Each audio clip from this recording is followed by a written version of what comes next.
And welcome to today's episode of the Group Therapy Podcast. Today we have the return of longtime favorite, absolutely one of my favorite people on the planet. Um, Probably one of the most realest guys you will ever meet, ever. I say that, but I use his gimmick name. And ladies and gentlemen, Doctor Zombo. Um, he's back. He's been through hell and back, but he is here today to visit Hell with and us. back for fucking real too this Yes. time, not just fictitiously. How Yeah.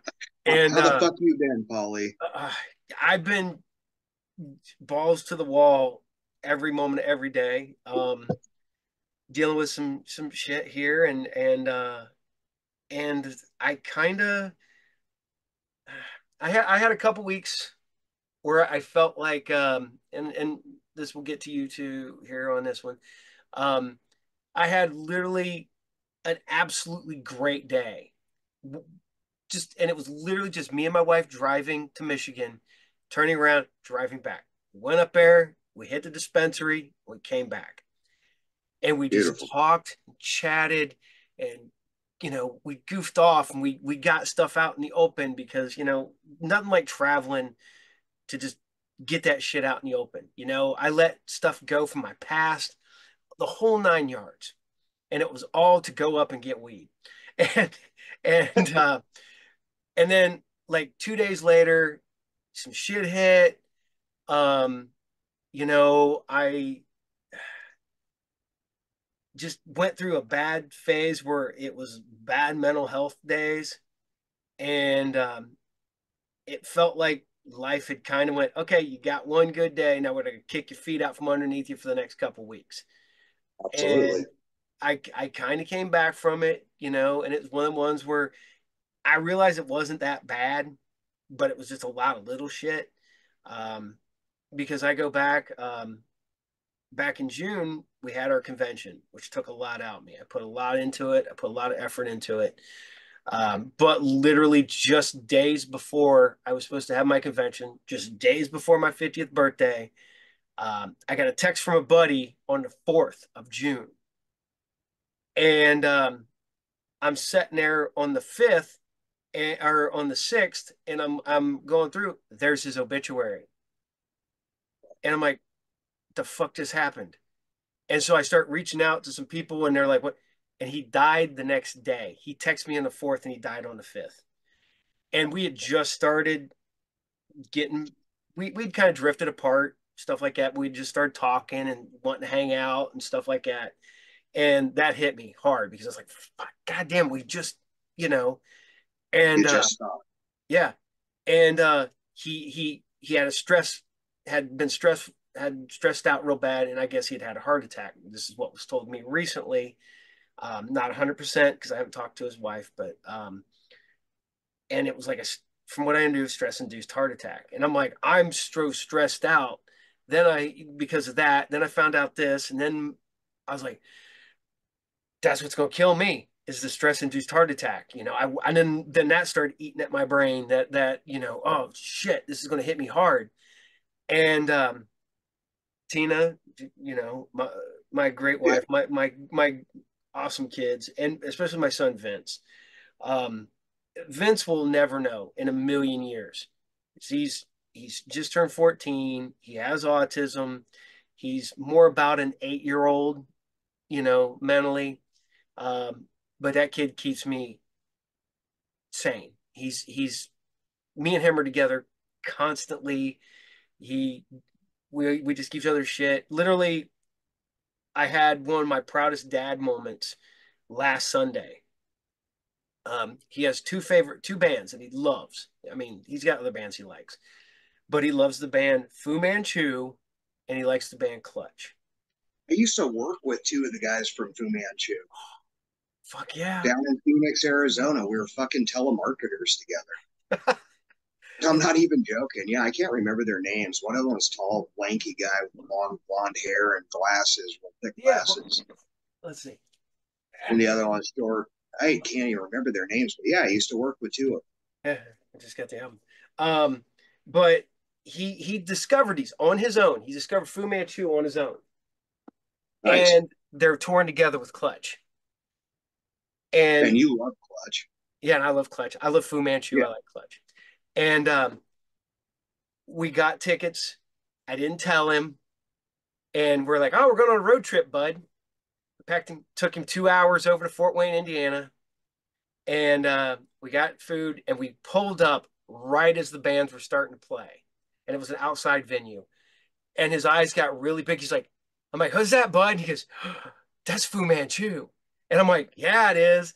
And he gets so excited. He's like trying to like hurry, but we're like, you got to get your tickets and everything. And then we go inside and he's like, and he's getting into everything. He's singing along with the songs and stuff like that. I'm like, yeah.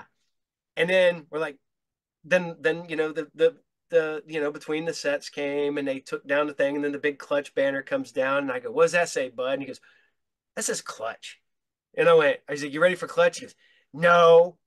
And I'm like, are you sure? And he goes, no. And I'm like, all right, bud. They come out, the first song hits, his eyes get real big, and he starts looking because they have this whole thing where they play this song called Money. It's like money, money, and it does this whole thing Yeah. when they come out, and he looks up and it's Clutch on stage.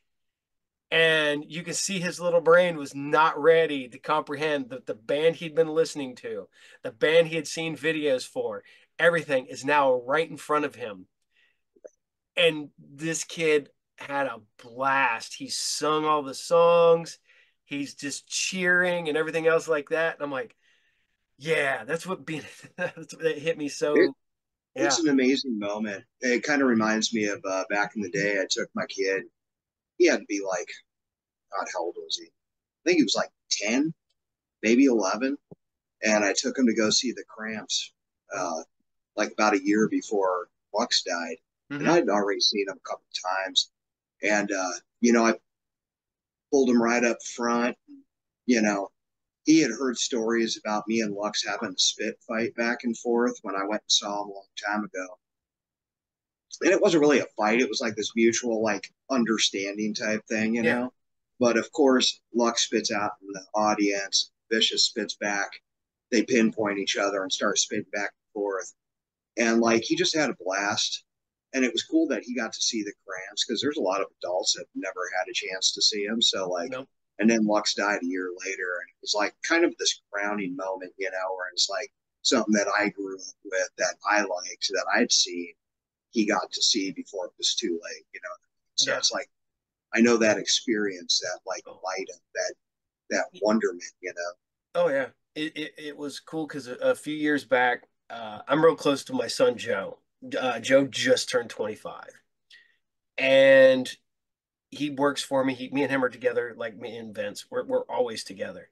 And a few years ago, um, Slayer was on their farewell tour, and I go, "All right, bud." I was like, "Do you want to go see Slayer?" And he's like, "I don't know." He has got social anxiety, so like a lot of Yeah, people kind of freak him out a little bit. But once he gets there and he starts getting into it, he's fine. But getting him there is like pulling teeth. And so we drive all the way down to Cincinnati. We go to Riverbend, a place I fucking hate, but they're playing. And we go up there and we're sitting there, we're watching it, and we're literally the sun's still up and stuff like that. I'm like, man, I can't imagine, Slayer playing during the day. This is crazy. right. So we're sitting there watching, and we're literally watching the sun go down. And the moment it goes below the horizon, you hear that boom, boom. It's like, oh, they timed that shit. And then it starts kicking in. Yeah, They got flames and everything else like that. And I got to take him to go see Slayer on their farewell tour. And now he like tells his friends, he's like, oh, I saw Slayer on their farewell. And I was like, yeah, now yeah. they're back again on friggin' festival circuit, which is like Well, bullshit. yeah, they're gonna probably pull an Ozzy or a Kiss, where it's like they got 80 farewell tours before Oh, they finally yeah. broke. Yeah, Yeah, I joke around. I was like, I saw Ozzy on his first farewell tour in 1992 on the No More right. Tours tour 32 years ago. Yeah, Oh my God. But yeah, I'm ridiculously close to my kids, and we've had a discussion about kids and stuff, and I don't. I don't know if you want to talk about it now. Want to hold off till later on in the show. We can do that. But you last time we talked to you, you were out in Portland, Oregon. You were out in the Pacific Northwest, out there in Bigfoot country, and you packed up everything and moved to New Orleans. And you're like the anti version of my wife on that one. My wife absolutely loved New Orleans, and you're like, this place is bullshit. Hey, you know what? I'll be honest. There's a lot about New Orleans that I actually do like. There's like this weird underbelly of culture. Like, let's put it this way: I could walk down the middle of Bourbon, no matter how fucking busy it is, no matter how trashed people are, no matter how shifty people are. Me and my girl could walk right down the center of Bourbon, looking as weird as we fucking want people. They walk away. They don't try to scam us. They just like, oh, don't mess with him. He's a local. Like Yeah, day one, us stepping foot, they treated us like locals. So to anyone who wants to know about New Orleans, I'll tell you exactly the big secret. First off, visit, don't stay. And if you're going to stay for a long period of time, have some money, live either directly in the French Quarter if you could put up with the bullshit, Garden District, or one of these little gentrified neighborhoods, because everything outside of that is basically a fucking dystopian war zone where the cops don't give a fuck, the politicians are fucking crooked.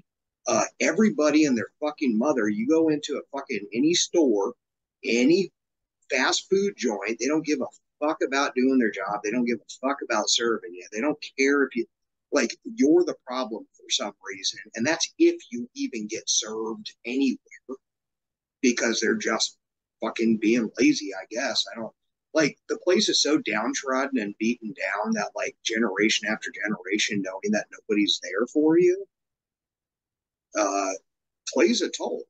yeah, And I can't really blame them. I'm actually feel kind of bad, you know what I mean? But like, there's a lot. Like, basically, New Orleans is sold like Vegas. Like, if you've ever been to Vegas, you go off the strip, all you see is people walking around like zombies, looking at the strip, like, oh, I lost everything there, and now I'm stuck here. Well, that's kind of here. You know, they're just waiting for the next flood to decimate everything so they can have everything. But in a weird way, it's this weird, lawless, dystopian thing that you can find beauty in the dismay. You know what I mean? And yeah, that's probably the only thing that is kind of a highlight. Not to mention, it's a great gathering place for a lot of the people that, we know that are travelers and, the oogles, the home bums, the fucking, the dirty kids, whatever. And they perform oh yeah, down Jackson Square, off off Bourbon and down in the French Quarter and whatnot. And if you walk around the French Quarter, it's like you'll meet a lot of people yep, from wherever. And sometimes they'll just fucking follow you around all night, like hang out and just talk, you know what I mean? So, I mean, I need to start charging for motherfucking pictures, though. I swear to God. They come up, they're like, oh, can we take a picture? But, one of the big letdowns, yeah, I was up north. I guess I should start there, started out my bus and moved down my bus. People saw me move into this big, beautiful Victorian house, which I was like, the perfect set.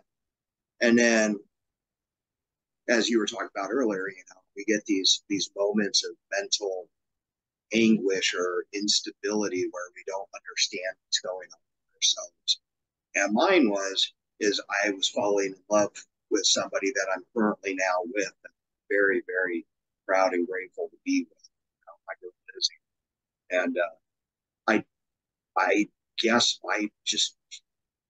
I was so worried that I was going to lose her, and it was a long distance thing, so I was like constantly worried that I wasn't good enough, shit like that. You know what I mean? hmm, The typical things that come along with low self esteem. yep, Um, and I kind of went into basically a funk. So the episodes that I put out while I was in the house was two. And the second one was just hard to even try to muster. You know what I mean? Hmm. But if you anyone who's paid attention to the episodes will see a huge change in mood because I try to, like I've always done, is I try to work off of reality Yeah. and where I'm at in that headspace. And shit just started getting bad for me mentally. I wasn't getting out of bed. I was like barely making it to work back. I wasn't eating, wasn't sleeping. Shit got weird. And if I knew what was about to happen, I would have kicked myself in my own dick and said, "Get your ass up out of bed. What the fuck are you crying?" Hmm. You know. Oh yeah. So, long story short, time passes. Izzy made her way out and moved in to Portland, and the whole idea was is stay for a month or two or whatever, and try to get everything set to move to New Orleans because we had all these friends out, right? Hmm. I've worked, I've collaborated with people out here, artists, sideshow performers, stuff like that on the show. And when I put it up online, I was moving to New Orleans. Everyone's like, "Oh man, you're gonna fit right in here. This is your home. Welcome." All this shit, and I was like, "Man, we're getting a really warm, you know, Yeah. welcome." I was like, "I'm fucking stoked." Me and her came out the previous year on Halloween. Bummed around with the traveler kids. Hmm. Sleeping on the street with them and shit. Just taking it all in. And we were like, "Man, this feels like home." Yeah. Um, and well, we loaded up. I got a job out here. We landed a place to live, and we loaded up the truck, drove the 3 days across, country, and stopped in her hometown to grab her stuff, make the final stretch. And my whole world crashed at that point. And it was, everything was aligned. You know what I mean? I guess back in even a year ago, I'd say the universe aligned. It was showing me signs. It laid my path out. It was perfect. I had just got done moving my son to Oakland, California. Hmm. It was, he wanted to go out there. He had a lot of friends really rooting for him to get back into music and stuff. And like, I've never really been able to afford to give my kid anything big. It's always like a show or his first guitar or take him on a trip or something like that, Yeah. but nothing substantial. So before I left to fund it, I basically cashed out my 401k and was like, "Boy, you pick the place. I'll pay to get you in the door, and I will load up the truck, rent it, and drive you there personally and help you move your stuff in, get you started." Hmm. And he was like, "Really?" And he jumped on it, and we got it all set. He was kind of nervous, and I was like, "Man, I'm finally getting to do something really good for my kid." Yeah. So I drove straight there. We had a great trip. You know what I mean? Like just me and him on the road. We laughed the whole way, listened to music, and just bonded. And we got there. He was a little nervous, and moved him into his room and stayed the night with him. And you know, I'll never forget the next morning. I was supposed to go pick up my buddy Topher because he just got out of a train hop out in San Fran, which is Hmm. around the corner. And I remember I need to go grab him, but I remember my kid calling me and he was like, "Man, I just had this dream that like you woke me up and said, 'Hey, I'm not leaving yet. I'm going to stick around for a little bit.'" And he was like, "And when I woke up and realized you weren't there, it kind of bummed me out. And it wasn't really like him to, Hmm. express like he would express feelings like that, but not very often. You know what I mean? Oh yeah. We were pretty close, but so yeah, we after that, drove back, got my truck, and then we booked it out here, and it was the last stretch going to pick up her stuff.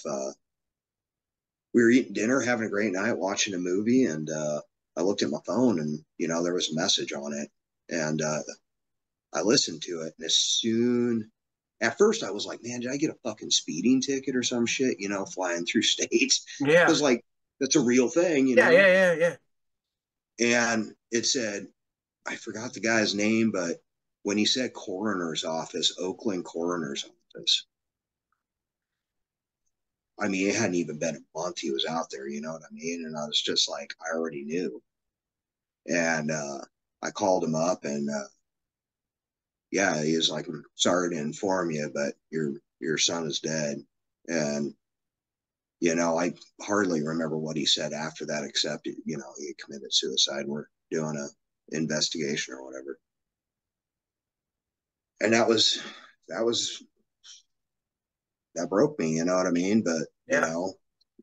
it was 4 hours from supposed to be getting on the road, time crunch, got to be moved in and ready to go to my new job in fucking 2 days. And I had to suck everything up. And if it wasn't for my girl, man, she was strong as fucking nails through it.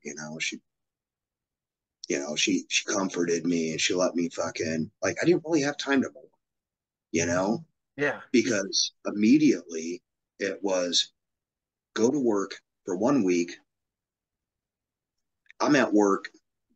This dude that's fucking training me fucking basically wasn't paying attention, knocked an entire fucking cart of sharp glass that we just cut into my fucking leg, flayed it open, had to go get 12 stitches the day before. I had to get on a plane to fly out to Oakland to pack up my dead son's shit in an apartment that I put him in, thinking I did something right, and then drive it back to Portland just to get on a plane the very next night and fly back and go back to work and act like everything's okay. And basically how to set up the memorial, how to deal with the coroner, how to get all the fucked up details, how to deal with his roommates, his mom, all of it, dude. It was, it was a fucking nightmare. So, to anyone who watches the show, I've kind of keep trying to fucking, put something out. Like it's all up here. Yeah. But if I wasn't having problems with it before, it's like I have to reimagine myself before I feel comfortable producing something that means anything. Yeah. You know what I mean? Oh yeah, yeah, So, 100%. I mean, right. So, yeah. I see all these horror hosts and stuff. It's like they're just kicking shit out every day, every day, every day, every day. And I get it, man. Good on Mm, them. yeah. I was like, but at what point is it just regurgitated shit, man? You know? I can tell you this. When it came to me doing what I do, um, when my grandmother passed away, I was super close to my grandmother. I was like her youngest son. Matter of fact, she Yeah. used to always she never referred almost never referred to me as her grandson. It was always my son Right. when she passed away. I dealt with it where most people were like, well, "You're not dealing with it." I'm like, "I'm dealing with it the way I deal with things. Make I yourself busy. go straight in. I keep myself busy, uh, Yeah. and I like to stay busy because I'm one of the guys that I can't really be left alone with my thoughts a whole lot. Fuck no, Um, man. so No. yeah, and it's she was always the one that helped me get through when Tina couldn't. Like if me and Tina had an issue, she was the one I went to. Yeah. And, she was always the one that was like, you're better than this. You need to get your shit together. And, went through all that. But I dealt with it my way. I just jumped into everything. I put a ton of work in, all that stuff like that. And I went right back to the shop and went right back to doing what I was doing. Like, and everybody's like, oh, I am dealing. I'm dealing with it the way I deal with things. And I was like, and then, there's going to be a night when it all comes down to it and I was really pretty good. Um, good. Till her funeral, and then everybody would not leave me alone. Of course, everybody's trying to do right, and Yeah. everybody's, how you doing? How you doing? And it finally, I had to walk off. My oldest friend came up and he's like, "Man, are you all right?" I was like, "No, I'm not all right." I was like, "I'll be all right, but I got to deal with some stuff now." Yeah. And I told the preacher, whatever he was, because we had it in a church. I was like, I want to talk. And I was like, so I get up there and I talk and I tell him, I was like, I told them little stories and stuff like that, and I got it all out as much as I could. There's still days. I mean, fortunately and unfortunately, the cemetery where she's buried is a 5 minute walk away from my house almost. I can Yeah. be there. And so every once in a while I just go by and I tell her, hey, I talk to her like I would talk to her when she was alive. My wife's the one who I'm very pessimistic when it comes to ghosts and stuff. And Yeah. I don't know if I don't know if she's listening. I don't know any of that, but it helps me. Right. And it got me through some shit. But yet again, I dealt with things my way, and everybody deals with things differently. Tina dealt with different things with her when her dad passed away, and people were like, "Well, you're not sad," and she's like, "Oh, I'm sad, but I'm also angry," Yeah. and people can't wrap their heads around that you can be both sad and angry. You deal with it the way you deal with it, because 75% of people cry, they break down, they kind of lose their shit. And I'm not faulting anybody. But that's not how I deal No. with things. Everybody's got their own way of dealing Yeah. with stuff. And it's like I had to question myself because I knew I was breaking down here and there, but like it was hitting and then I would immediately shut it off because I got so wrapped up in the idea of like I'm in a new place, a new job, like I'm the fucking manager, you know what I mean? Like I have Hmm. people that I'm looking out for and shit. And it's like, you know, the one thing that kind of got under my skin, and like you said, it's like everyone means really well. And Hmm. like, dude, people pulled together. I put up a GoFundMe and stuff, and they literally, if it was not for that, I don't know how I would have done a memorial or anything. You know what I Hmm. mean? Like I had just spent everything I had on moving him and then moving his stuff again. And then like, dude, it was just like all worlds collided at once. It's like the path to just beautiful new beginnings is right here. And then this giant knife just came in and just fucking cut my throat. And it was Yep. like, what do? You have to fucking like, you got to fucking harden up. You know what I mean? You Hmm. just got to fucking move forward. So I had to start questioning myself. I was like, why am I not like dying? Like, Oh yeah. no, like that was a problem. I started getting to the point where I was just like, I don't give a fuck. And, it started getting to the point where it's like some of the things that we've talked about in the past, it's like the other sides and these dream states and stuff Hmm. like that just kind of just disappeared and was just like, the fuck does it matter? I was like, basically, the universe gave me all the signs and everything went according to plan, like, could not ask for better, Hmm. like, perfect. And then just fucking swiped it off my fucking plate as quick as it got put on Yeah. It's it. And it makes you question. It shakes oh. your ability in believing in stuff to its fucking core, to where it's like I used to wake up every day and I would look up at the sun and I would say, "Good morning, God." That was my version, the Yeah. big universe and all of us being a part of this one communal thing. And that day, I'm sitting on the porch. I got Izzy by my side. I'm trying to hold it together, dude. I just keep breaking down. I got her mom there, I got her dad there, and they're all sitting, dude. And I can never take that moment back, but I literally looked straight at the sun, fucking pouring tears, and said, "Fuck you. I don't believe in shit you have to offer anymore." And it's fucked up because I have built what I thought was like this understanding, this relationship with this higher power. And I was like, if that higher power is such a fucking jokester that it wants to give and take away at fucking no random Hmm. thought, then like, is it really fucking there?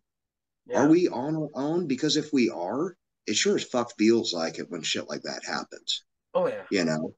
Yeah. And I understand, like I'm not knocking any of these horror hosts or nothing. I never claimed to be one in the first place. Yeah. I'm literally an artist creating things that I find amusing or a release or whatever. So I Yeah. know a lot of these people, like, Toby fucking Slash or whatever. I know Hmm.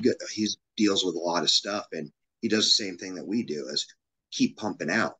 Hmm. It's just there's a certain point where it's like, you ever get to a certain point with what you're doing where it feels like you're just treading over the same old ground, Yep. and you're just like, you get tired of hearing your own voice, you get tired of like the same, you know cliche that you've actually created yourself, to where you're just like, fuck, dude, this isn't even fun anymore, Yeah.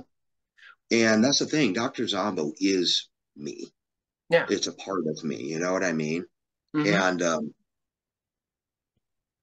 there's a lot of sides of me. And I think at this point, Dr. Zombo is just going to be. And I want to keep telling stories. I want to keep exploring. But the thing is like, I got to find the right way to convey that to where I can be comfortable with it. Hmm. Because, like I've said before, people can dig my show or not. They could dig my art or not. I don't Hmm. give a fuck. Oh I yeah. don't do any. I don't do any of this for other people except for, like, if I feel like it might help somebody. Hmm. You know what I mean? Or at least get them their mind off of Yeah. things.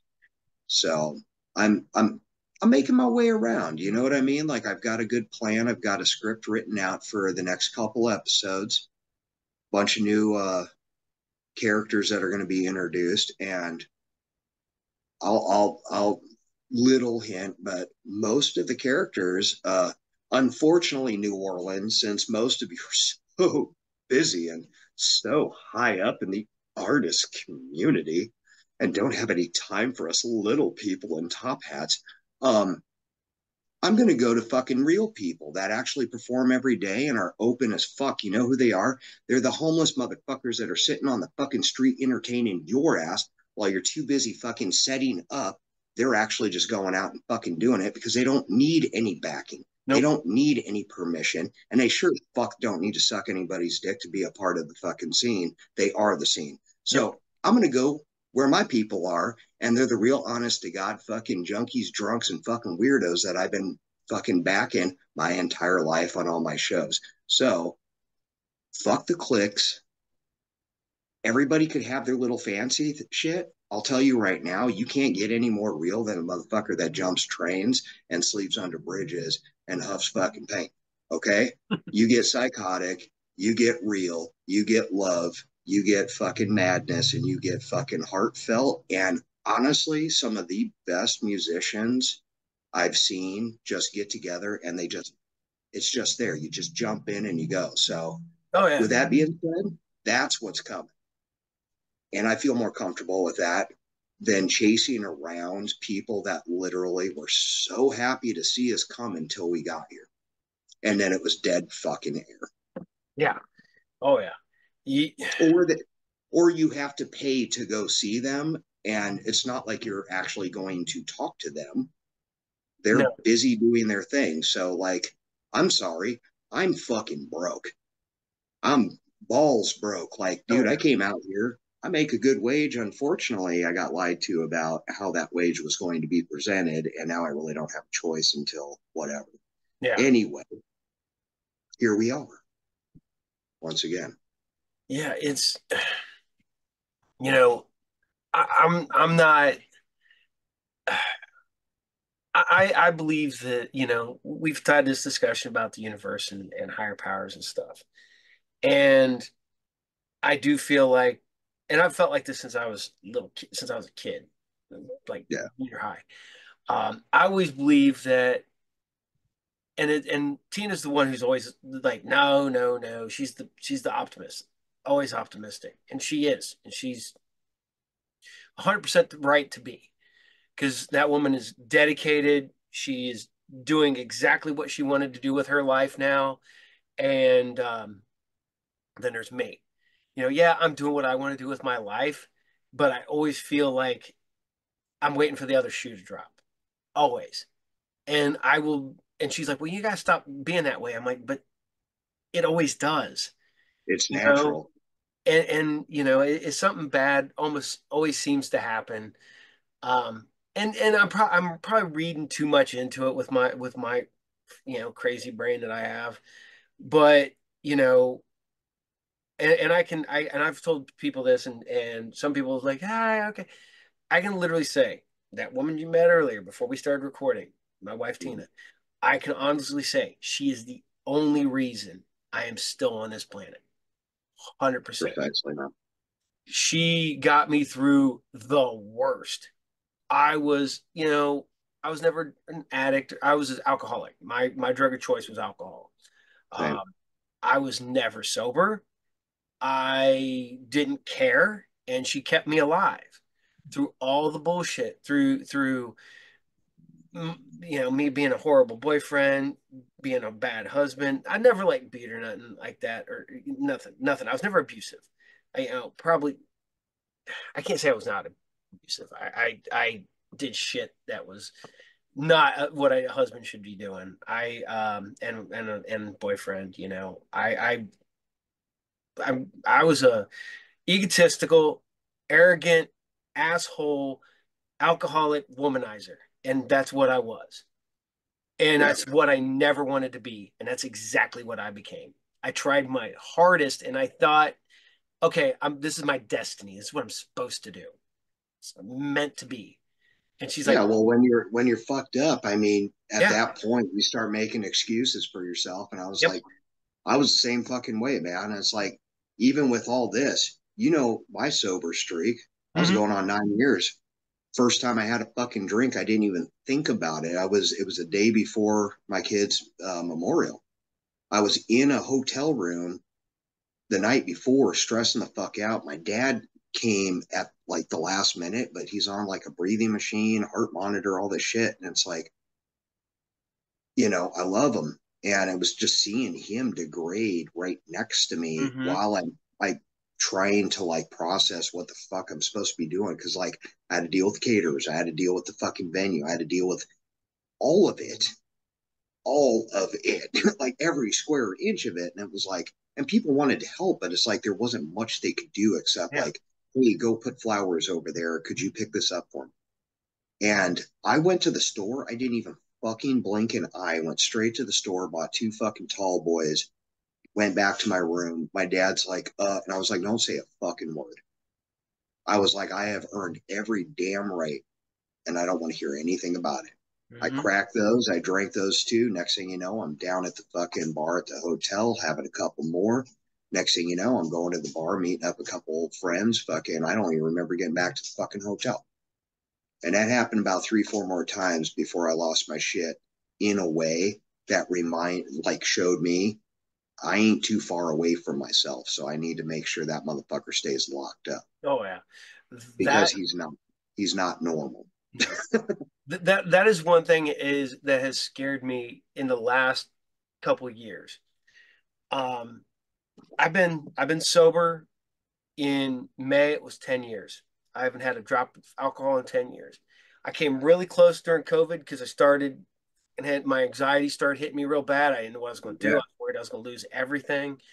And my wife went out because I would go to the gym and she got me fitness equipment. So I started working out, burning that anxiety off. And it helped. Fucking 100% helped. Yet again, Tina to the rescue, fucking come in and save my life. Um, I when my grandmother passed away, it was real close.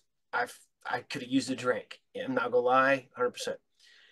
And it was one of the ones where I worried, but I have gotten back, and it's gonna sound weird because I feel good now.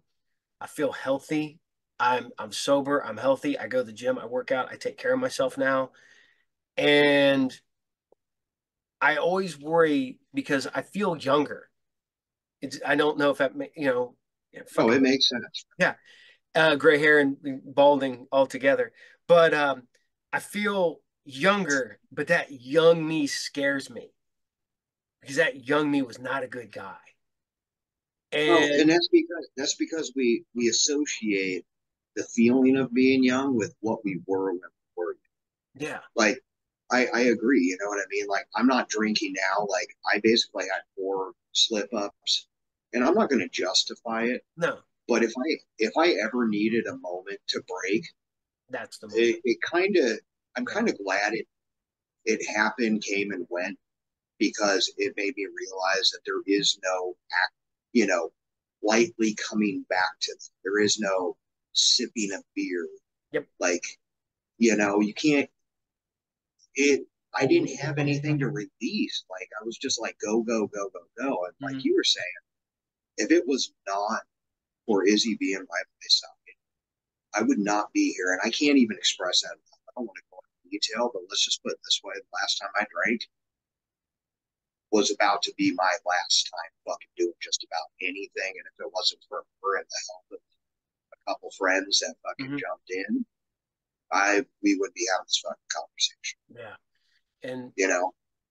you know, So it's like, it's good that you got somebody in your life that can, kind of be that counterpart. I'm glad I got it too. I'm so yeah, rare yeah. and lose. I remember that phone call you gave me that one night, and that helped me through some shit a while back. And I was in a bad spot, and you're like, you need, and you called me, and me and you talked for I don't know how long we talked, but it helped me a lot that night. And I will appreciate you until I'm fucking dust for that. Yeah, I And appreciate it, man. Like, you don't understand that. Like, when I'm talking to people and like helping them through stuff, I'm just mhm, trying to be a person, be real, but I never really express how much that actually helps me. You know what I mean? yeah, We get to a certain point in life, you know, either the kids grow up or they grow away from you or hmm, they fucking die.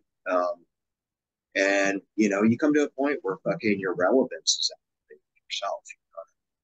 And hmm, it's like, by being able to be a human being, because that's the one fucking thing that our world is missing. I can't say it enough. People don't know how to be people, and they don't know how to fucking treat other people and nope, realize that they're people too. yep, You know what I'm saying? oh It's like yeah, we're all guilty of it one way or the other. oh yeah, We'll look past somebody because they irritate us or whatever. But like, and that's natural too. It's just when I'm able to sit down, I prefer the people that are around me to be real. I don't care how long that is. I don't care if it's sad. I don't care if it's angering. I don't care if they're fucking straight psychotic. Like, that's fine. yeah, You know, just don't make me put you in your fucking place. We'll be okay. yep, But like, I like to be able to hear people's thoughts and feelings because you know what? It makes me realize that humanity is not completely lost. oh yeah, You know, oh yeah. And and and I I got a friend, good friend of mine, and he went through some shit, and I don't have a room for him here in the house. Because we have my brother-in-law who's severely autistic. We have Vince, we have my mother-in-law and stuff like that. We just don't have a room. He come to me and he's like, "Hey man," I was like, "Dude," I was like, "You can crash at my shop." I was like, "It's there's not a whole lot here, but you got a TV, you got a bathroom, you got a place to put your cot. You can crash here as long as you need it." And I love him to death. He's a great guy. And he thanks me every day for letting him do that. And I'm like, dude, I know that if it came down to it and I needed something, you'd be there for me. right, And I was like, and I know this isn't a whole lot, but you know, I don't ask him for money. He helps out around, he vacuums stuff like that. And I don't expect anything out of him. I just want him, to get what he yeah, needs, figure things out, and get back on his feet. Um, and I've helped out with other friends too, and it makes me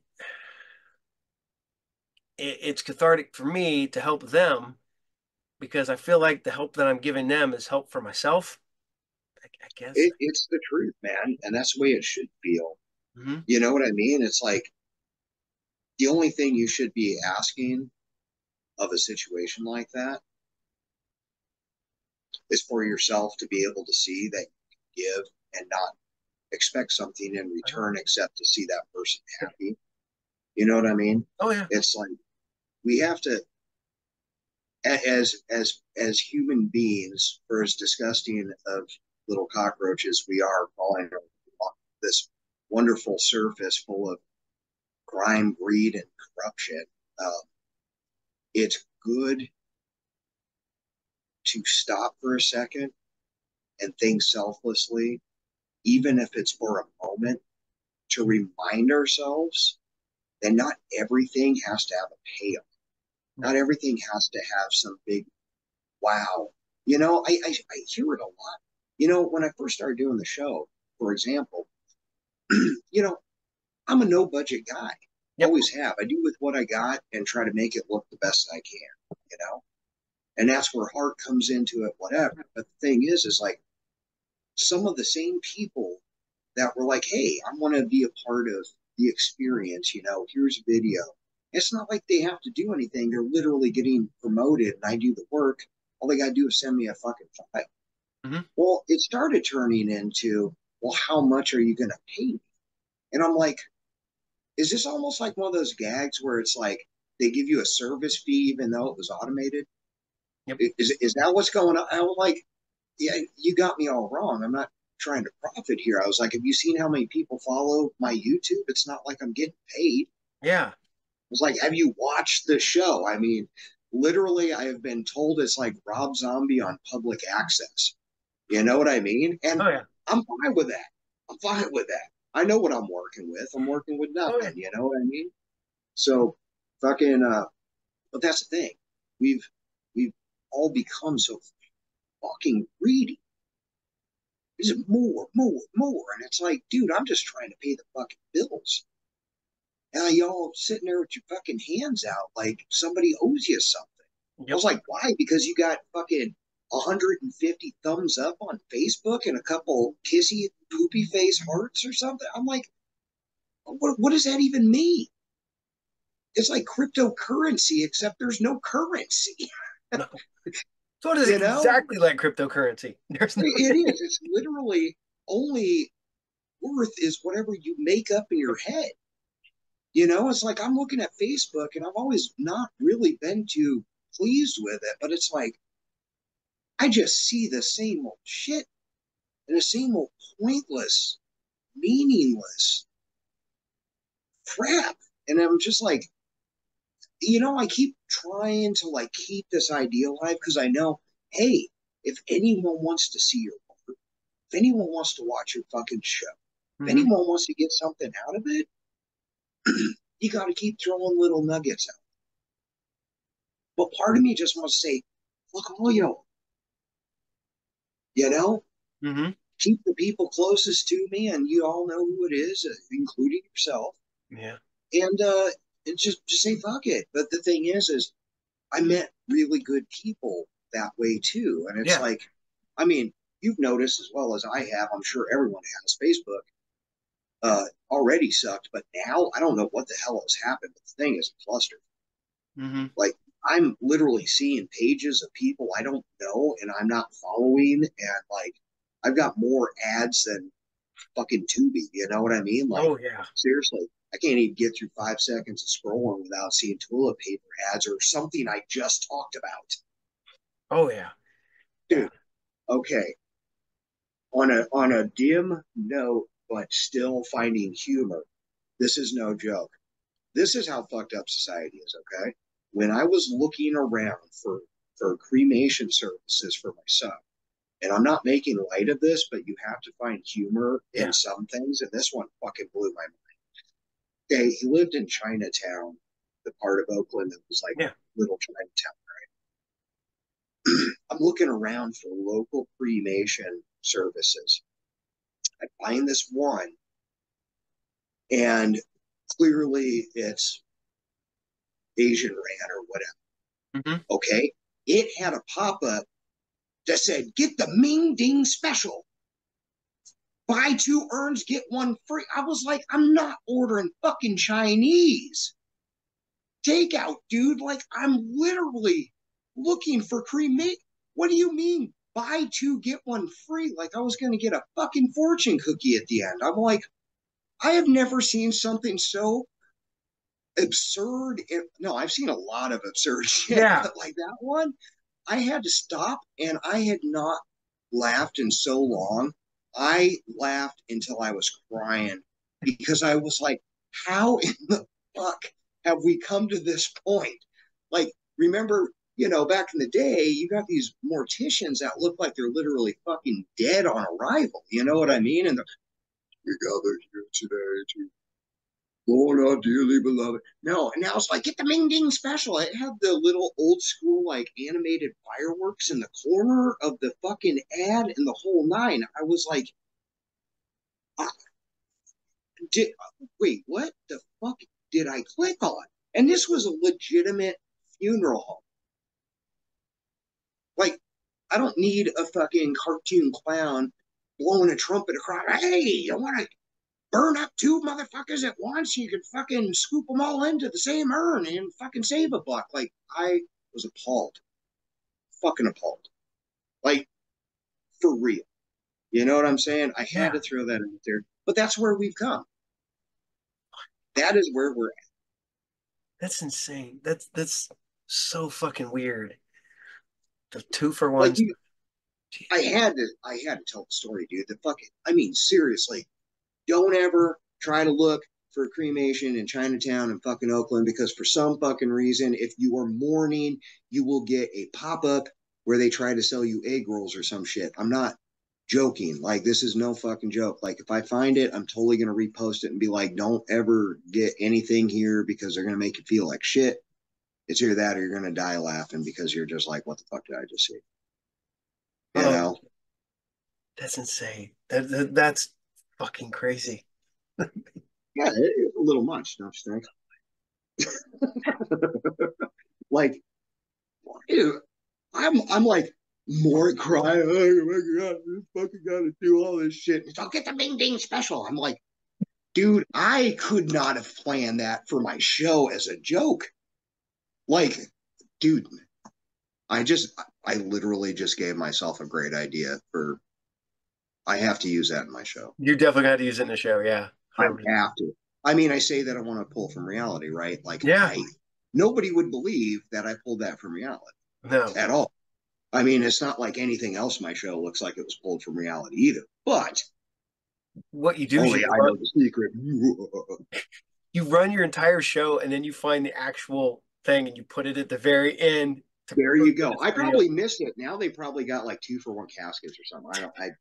Two for It, one. it blew my mind. I was like, seriously, like, it's so informal now. Like, I literally did everything online. Yeah, I set up the entire thing online, except for you know Memorial. yeah. But anyway, um, Whew. life's a trip, man. It is. It is fucking a weird place to be. So Uh, what do you got coming up? I ain't talked to you in so long. well, I'm still working on my show, doing that fun stuff. I've been working on the shop. Tina now, she's she works for Planned Parenthood. She got her dream job, Oh shit, good and for her. yeah, she's the boss there. And unfortunately, she is at Planned Parenthood in Springfield, Ohio, where they're eating Oh the cats and the dogs. yeah, yeah, because we got that pumpkin running around spreading oh the joy of Syria. Dude, talk about the Ming Ding special. Yes. I mean, that's right up there. When I saw that and he spouted and he's like, but I saw it on TV. I was like, yeah, I saw Bart Simpson fucking spray paint on a fucking building doesn't mean it actually happened. Yep. And Even the lady who had said it was like, I apologize. hmm My cat was in my fucking basement. Yep. I didn't mean for it to get, oh, well, you didn't mean for it to get out of hand. I was like, welcome to whatever fucking century we're in. Like, I always say the 21st century, but I think I might be out of date. Yeah, I I'm think not we're 100% sure. yeah, I don't think we're in the 21st century yet. I think we Well, might I don't know where we're at, I think but we wherever it is, I want to go back. yep. But Something, it's right, something don't smell right. she called me up the other morning and she texted me and she's like, "Oh, we had a bomb threat today." I'm like, do I need to come down there? And she's like, no. And then me and all my kids texted her like, do we have to come down there yet? And she's like, no, because that's the last thing we need is. And then I told my buddy who's crashing at the shop, and he's like, yeah, we'll go. He goes, he's big dude, former Yeah, Marine, and he's like, let's go. Just grab your stuff. Let's go there. And I go, that'd be funny because we'd all show up, full paramilitary gear, the whole 9 yards. Walk with them. They're all thinking that we're with them. Then we walk past them. We stand in front of fucking Parenthood right. with our arms crossed, and be like, "Oh, these aren't with us. Shit. Okay." Yeah, no shit, man. Like things are just wackadoo fucking everywhere. You could not write a story about the craziness that's going on, and no one would. And if you did, no one would believe it. No, But they did, and they yeah. have been, and it's all in movies. There's a couple things that people don't understand. First off, all the weird shit that they do with technology, they have literally they use artists to gentrify neighborhoods to bring up the value. Mm-hmm. They use artists who write science fiction and horror to use their ideas against the people because it works. They see, ooh, that brought in a lot of money. We could do that. If you put everything that has happened, everything that is happening, it was portrayed somewhere at some point, and somewhere an idea came up to a bunch of turkey necked old white dudes sitting around a table somewhere going, oh, yeah, we should use that idea because that would work really well because everybody's stupid nowadays because we made them that way because we kept them divided. Yep.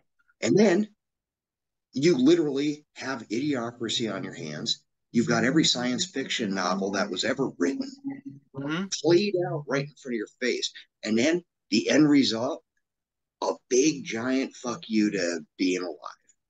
I mean, literally, I'm in Louisiana, okay? Night and day when it comes to prices. All Mm-hmm. right, from Portland, Oregon, where it's way overpriced. I mean, gas was costing me upwards of fucking like $8 a gallon out in Portland. Down here, it's like 289, and the food is a little bit cheaper. But then, lo and behold, just to keep you kicked in the asshole, the federal government jacked up all the prices at the request of the local government on your taxes if you don't own a house in a place where their fucking minimum wage is $7 an hour. Mm-hmm. Where are you? Dude, I had a gas leak at my fucking house. Mm-hmm. Okay. Yeah. I had the fucking gas guy come out with a fucking phone flashlight and a crescent wrench at 9 o'clock at night and say, I'm here to turn your gas back on. I was like, the hell you are until you tell me where the gas leak is. He put his hand on the pipe. He's like, you don't have a gas leak. Do you want the gas on or not? Dude, the whole house was full of fucking gas. We had to sit outside for hours because it was going to kill us. Yeah. Okay.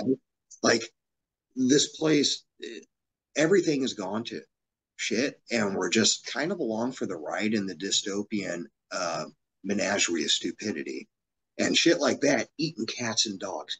Are you fucking kidding me? You know what? Go to Thailand and places like that. It's not a faux pas. No.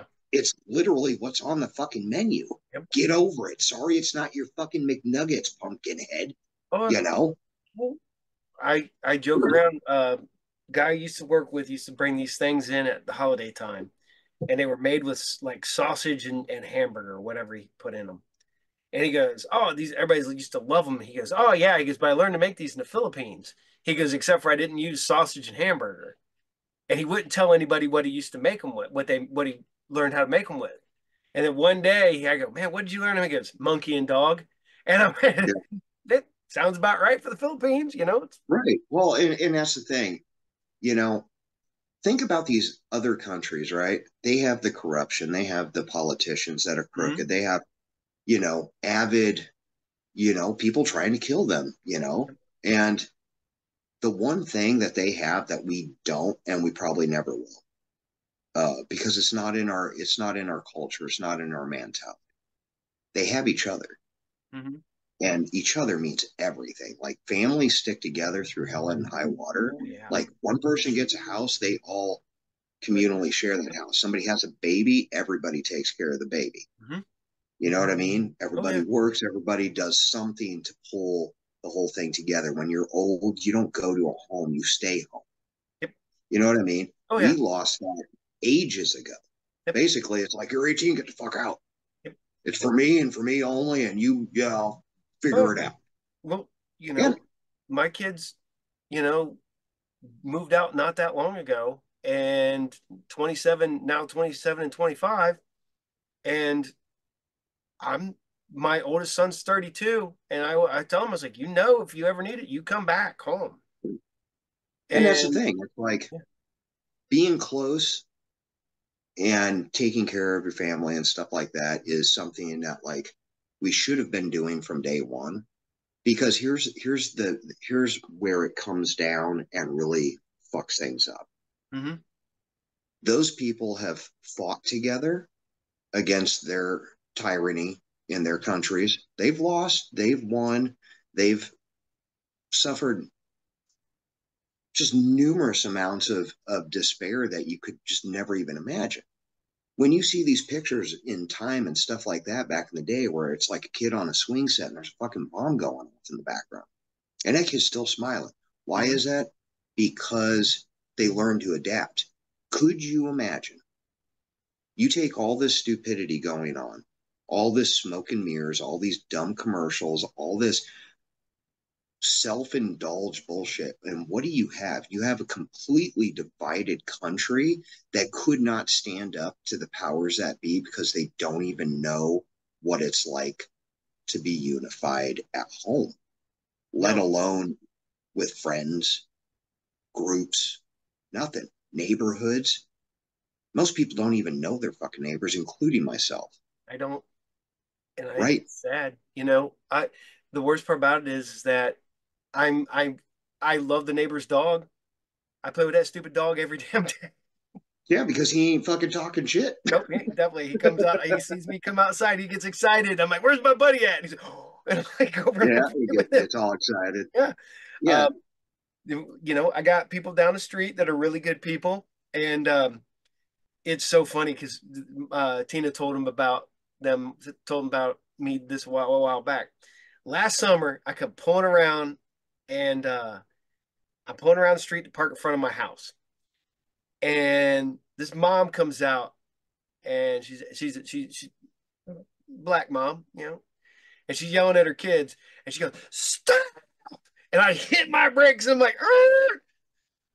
Oh, that wasn't for me. And I keep going. I was like, because when angry black mom tells you to stop, you stop. I was like, man, God love him, man. Because I watch him sometimes in the store, and I'm just like, good for you. yep. You know, Mama says knock it off. Mm-hmm. Best mean it means knock it the fuck off. You knock that Like shit right off now. now. Yep. Yep, right now. You're gonna get smacked upside the head with a flip flop real quick. Yep. She was laughing. She goes, I was like, you were out there yelling at your kids, and you yelled, stop. And I hit my brakes. She goes, I thought that was why you stopped. Yeah, I was like, yeah, 'cause you don't know. I did not want to make you mad at me. No, don't you mess with Mama. no, no. Yeah. By the way, tell your wife too, man. Good on her. Places like Planned Parenthood need to be around. They need to She, be, and quite frankly, I one of the times online even I don't really talk about politics online. mhm, I personally am tired of hearing both sides because the yep, thing is to me it's all a crock of shit. Now, if in a perfect world any of this actually wasn't just a giant setup, yeah, I'd probably lean one way way more than the other, and the other side could just like basically like go on an island and do whatever they want, hmm, burn books and bras and make people barefoot in the kitchen and yep.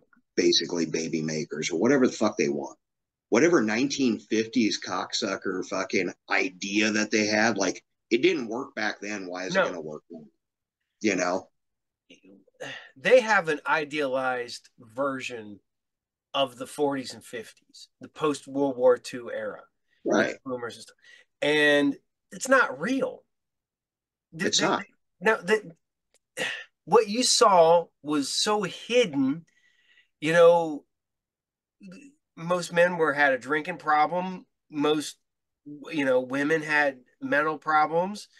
Their kids were beat down and broken because you know, like the whole Yeah, thing, beat your kid, and right. that takes so much out of the kids, and they come, and it just continued. But you looked at it and you're like, well, you had a job. I'm like, yeah, you were making like $3 an hour. Your rent was like, your house payment was like $80 a month. You paid 12 cents a gallon for gas. Yeah, it Right. was fucking, Yeah, that was it worked great. for you. Yeah, Yeah, it worked for you, but look at the real shit yeah. when gas is more than your fucking car payment was back then, and Mhm, fucking jobs literally want you to work, 60 to 70 hours just to make it. And you have to have mhm. two people working in a house. Yep, There ain't no dad goes out and has the good job, comes home and fucking can just pay for the trip to Disneyland and the mhm, fucking new, dentures for Jimmy or whatever the fuck you want to throw out there. You know what I mean? Like yep, shit's changed. And even I had to get over that. I was like, well, fuck, back when I was your, and I was like, fuck, it ain't that time. nope. I was looking back at it the other day. I was like, when I first got to Portland and we took our whole company up and shit, me and my buddy Louie at the time were like, man, when we get up there, he says he's going to get us a raise. We're going to be making $10 an hour, dude. If we're doing okay now off of 850, how do you think we're going to be doing at 10? Yep. And it wasn't 5 years later, $10 an hour wouldn't even get you a fucking a crappy apartment or a crackhead motel, dude. Like, Yep. Well, you know, well, that's like explaining to the guys that come in my shop now that, I was like, yeah, I was like, I remember in 2001 when I screwed my back up, I was making like 16.75 an hour. The best money I had ever made. I was working just shit tons of overtime, which almost caused me to have a nervous breakdown. Um, yeah. and nothing 12-hour days, 6 days a week, 8 hours on Sundays. You go months without seeing the sun. But yeah, that's fine for you mentally. Um, and I can tell you the day I snapped, I lost my shit. I'm literally, man, one Sunday, because I had a little bit of time. Um, Me and Tina went out to get something to eat. I think we went to a movie. We were driving back, and this woman cuts me off and it slams on her brakes. And I'm sitting there and I went wham. I smacked my head on the steering wheel. And then I did it again and again and again and again. I did it like 5 or 6 times in a row. I had a big freaking knot on my head and I lost my shit. And I had to call work. I tell them I had been in a fender bender. I told them I was like, yeah, I smacked my head off the fucking, and I sent them a picture of my knot on my Yeah. head. I didn't have to tell them what I did, but Well, yeah. but yeah, I lost my Yeah. shit that day. You're not, Yeah, yeah, and dude. There's certain points where I come to snapping points too. And it's like, you put, you put people in a position where they're fighting to survive. mm-hmm, And it seems like every time they get to that bar that should be the comfortable zone, somebody ups the ante. mm-hmm. You know what I mean? Oh yeah, And I've it's had it. like, and it just that bar just keeps raising and raising. So it's like, and it's not just, there's like this sweet spot of stupidity in eras. Mm-hmm, Okay. You got the much older generation that had been through the depression, stuff like that, that are like, no, I'm retired. I literally can't make it. And I did everything that they told me to do. mm-hmm. And then you've got the youth that are like, I'm literally trying to do something, but like everything's stacked against me. And I just feel like giving up before I even have a chance to start. Yeah. And then you've got this weird, not middle age, almost senior, like bracket of we used to be hippies turned into yuppies and now like I guess boomers or whatever the fuck you want to call it. Like, I mean, we were calling people boomers when I was a kid, so I don't know how the fuck they still exist. But anyway, Yeah. there's this weird bracket where it's like, well, when I was a kid, you guys are lazy and you're this. Now, don't get me wrong, there's some lazy motherfuckers out there, and yeah, I mean, stupidity is being bred like it was going out of style or Yep. something, you know what I mean? But the cards are stacked against everybody. I make good fucking money. There ain't no reason why I should be fucking drowning in fucking debt when I don't actually do anything. Mm-hmm. You know what I Oh mean? yeah, dude. It's like I'm still recovering just from the move and all the stuff, even though people like poured in fucking support for everything that happened or whatever. I'm still drowning. Mm-hmm. I have to play money games with my bank just to, get shit through. And it's like, at what point does it pop? At what fucking point does it pop? And I mean, you look around the world, everything is popping one step at a fucking time. And this ain't nothing new. Nope. History repeats itself. I mean, you ever want to know what happens in the future? Just look at the past. Mm-hmm. So it's already happened. Well, it's that whole saying. It goes, "Those who don't learn from the past are doomed to repeat it." Right. And we So didn't learn from how the past. Oh, that's the thing. We didn't teach the past. We stopped teaching it after a certain time, and we stopped teaching the past because if we keep people stupid, they won't realize what's already come. And now you get to repeat it because that's what you want, because it keeps people down and it makes them stupid and it makes them subservient to your ideas. Oh, I've said this for years, and some people get mad at me. I was like, we are the bread. We, the rich, have bred us to be a slave race. Yes, We are vastly different. They don't even think like us anymore. They use us. We're just labor. We are the ends to a mean. And if they could wipe us off the planet and they they could will. still live the way they are, they would get rid of us in a heartbeat. Right. We're a nuisance. We're in their way. And it's sad that I think that way, but I it's the way I feel.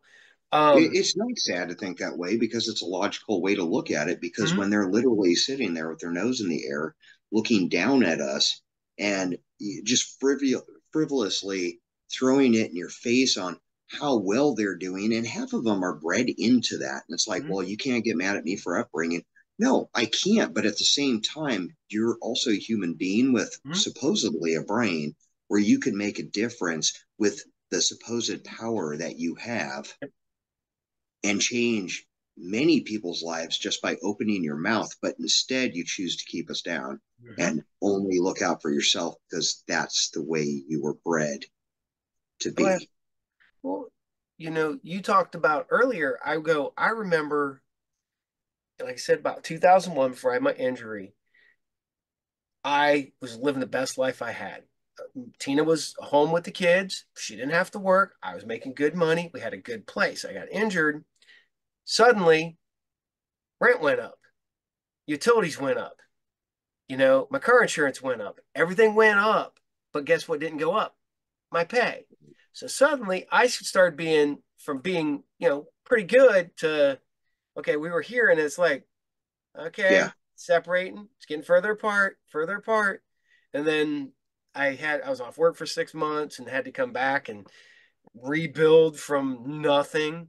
yeah, Literally making minimum wage and then working my way back up to a good job and losing that and then getting working way back up to a good job and then, yeah. and now I work for And myself. and and here's the other thing. It's like, you know, when politicians passed in a lot of states, which on paper and coming out of their mouths sounded good, was raising minimum wage 15 bucks an hour. I agreed. Mm-hmm. I was like, no, that's great. People should start off at a better wage. The problem is you can't do that without telling all these corporations you cannot raise your shit Yeah, exponentially yeah, that's what they did. because basically that's all they did. Mm-hmm. Overnight, they're like, every dollar you give them more minimum wage, we are going to jack the price up of everything even more. Mm-hmm. And they used that pandemic as a fucking excuse to throw things over the fucking top, and it never came down. Nope. The housing market didn't come down, rent didn't come down, Nope. nothing did. And Nope. basically, it's like, well, we gave you a free handout. We put up with enough so we could get through the pandemic. Mm-hmm. You owe us, and we're not going to give up. And actually, you know what? Fuck you. We're just not going to change it at all. We're Mm-hmm. just going to keep raking it in because, like, we're going to cry and say we lost so much money. You know what? Bullshit. Well, during the pandemic, Walmart, Amazon, Kroger, Meyer, all of those had record profits Yeah, while the country was falling apart. right. And yeah, Yeah, but they weren't making money and they mm, lost so much. Bullshit. no, they I didn't. was like, how many fucking Walmarts are even 24 hours anymore? None. None. No. Right. Yep. I was like, what, you guys weren't making money in the middle of the night? No, they had to pay people. And they realized, why don't we just pay less people, make people stand in even longer lines? We won't even stock the shelves, really. Who gives a fuck? Just Mm-hmm. jack up the price on everything. Mm-hmm.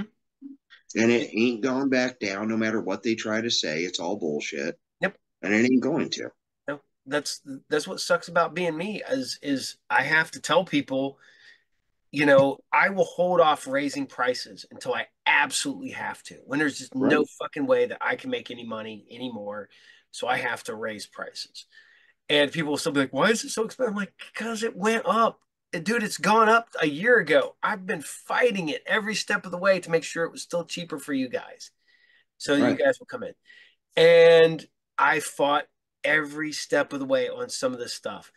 And it's like I still have people today because I charge 75 cents for a can of pop, $1.50 for a bottle. Yeah. And I have people like, dude, that should be $1, that should be $2 minimum. I'm like, no. What I want to do is I want to keep the people over here playing. I want to keep them buying other stuff. So cans of pop are Right. still 75 cents, bottles still $1.50, candy bars are still a buck. See, I try to keep everything cheaper than what it is at the store Right. so they stay there. And that's a beautiful thing because if Mhm. more people actually did that, and I get it too, because if if you're basically the little guy on a hand cart on the track and you're competing with a bullet train Yeah. that's got all the amenities, how long does that last before you literally get rattled off your own track? Mm-hmm. But the thing is the beauty in keeping something like that attainable for people alive is literally like the essence of life. You know what I mean? Mm-hmm. It's like we need to keep things reasonable amongst ourselves because at this point we're all we have. And the beautiful thing is when people come into your shop, they're playing games, they're looking at comics, they're drinking that soda, eating that candy bar. They're going to look back one day and they're going to be like, remember that place we used to go all the time? We used to hang out and play games and stuff like that. Remember how like everything we could like actually afford it and stuff. Mm-hmm. Even when the place is long gone and hopefully it never is, hopefully, the kids take it over or whatever. But when they look back, that's a moment in time where something as courteous and real and heartfelt and human, that little ounce that is thrown in there is something that will last with them forever. And they won't even be able to pinpoint one thing. They'll just remember the entire experience being something that they can Yeah. enjoy. You walk away from some of these places, and when you look in your pocket, and you're like, how the fuck did that cost? Taco Bell. Okay, look, I like real Mexican food, don't get me wrong. Yep. Taco Bell's got like some weird nostalgia, and it's like, oh, when you're broke, you go to Taco Bell, right? Not anymore. Wrong. Fuck no, dude. The other night, me and my girl, we get a couple tacos, a fucking burrito. They used to cost 10, 15 bucks, man. And you were just like, we get all the food in the world Yep. at Taco Bell for 15, 20 bucks. Yep. It cost me 45 motherfucking dollars, and the bitch had an attitude and didn't give me half what I want. I'm like, are you kidding me? Are you kidding me? You're going to treat me like shit? Bitch, if I'm eating at motherfucking Taco Bell, I'm just as broke as your ass is. Yep. Ain't we supposed to work together here? Instead, I get the attitude for what? Putting in an order, making you do your job? I'm Mm-hmm. sorry. I Yeah. didn't ask you to work here. Yep. Well, you joke around about that, but like shit, I remember not that long ago going and getting one of them 16 count fucking taco boxes. Yeah. And that Taco bitch, party pack. yeah, it was like $16. And Yeah. now I couldn't even, do they even offer that anymore? It's No. No, No, now it's like 28, 30. I don't even fucking know, dude. It's ridiculous. yeah. And that, I It's mean, ridiculous. that was like 5 years ago. It's not that long ago. And Oh, I was just talking. How long were Jumbo Jacks and Whoppers 99 cents? I mean, from when I was a kid up until I was like goddamn 30 or something. You know what I hmm mean? Like, and then all of a sudden it was like they, they always sensationalize when they have a new product. You know, I wonder how good they'd do if they sensationalize when they're about to rip you off. New prices. Now it's triple what it was. Yep. The big, juicy triple price that you'd never paid before. Now you could be broke. They should do that. We should make commercials saying, I'm about to fuck you in the ass and take all your money. Oh yeah. Why not? Why not be honest about it? I mean, they laugh at us anyway, all the way to the bank. Why not make it? Maybe if they did that, everybody would be like, oh, yes, they're going to jack up the prices. You know? Oh yeah. Like, Well, it's bad. Every couple days, Vince he loves McDonald's cheeseburgers and he gets a Happy Meal. And a few years ago, I have literally watched this thing go from like less than $5 to over $7 in just a couple years. And and then nothing changed. and nothing's changed. Actually, the burgers have gotten slightly smaller Yeah. and everything else is still the same. And you look, and it's funny because every time I go, I wait for it to be a little bit higher. Yep. Because sometimes it's like I remember because it went from like $5.11 with tax. And then like a few weeks later it was 5.26 with tax. Yeah. And then a couple months later it was 5.75. Right. And then it was $6. And then you just kept watching it like every couple months. So now it's been 708. I can tell you the exact price. 708 for like the last year. And I'm like, we're due for a price change. We're due for this to be almost $8. Oh And yeah, it's coming. yeah, and I watch it and I'm waiting for it. But I'm like, Apparently, cardboard is more expensive. Apparently, textured vegetable protein is all the rage and costing us out. See, that's the thing. We used to have this fluctuation in prices going off of uh, basically the Fed saying where our inflation or deflation is coming. hmm, Interest rates would go up and down. yeah, They still do. Guess what? No. Everybody else is like, once they get to this point, you're already used to it. Fuck it. That's where it's staying. yep, And it's we'll just never going wait back till the down. next round and we'll put it back up. Yep, So what you're seeing is how you saw that for a year. It kind of petered out for a minute. And then supposedly our inflation went down a little bit over the last couple of weeks. So now what you're going to see is as soon as that goes above what it just was, that's where your $8 comes in. Mark my yep. words. Oh yeah, I know it's coming. Well, You it's know, you know, it I am I joke around because people complain like, oh my groceries are so expensive. I was like, but I shop and I don't buy anything unless it's on sale. And I mean, I guess I'm good at it, but so my bills at the grocery store don't go up a whole lot because I'm fucking nitpicking at that little shit. And I'm like, okay, that can is $1.10. That can is 99 cents. Fuck, that yep. can is mine now. That's what I do. Everything. Um, but it's yeah, you're right. It's one of the ones where once you got used to paying that $1.29, oh well, everything went back down. It's still $1.29. But when it goes up, $1.39, $1.49, then you get used to paying that. Then it goes up to $1.69. Then you get used to paying that. Then $1.90. Yeah, it goes on and on Yeah. forever.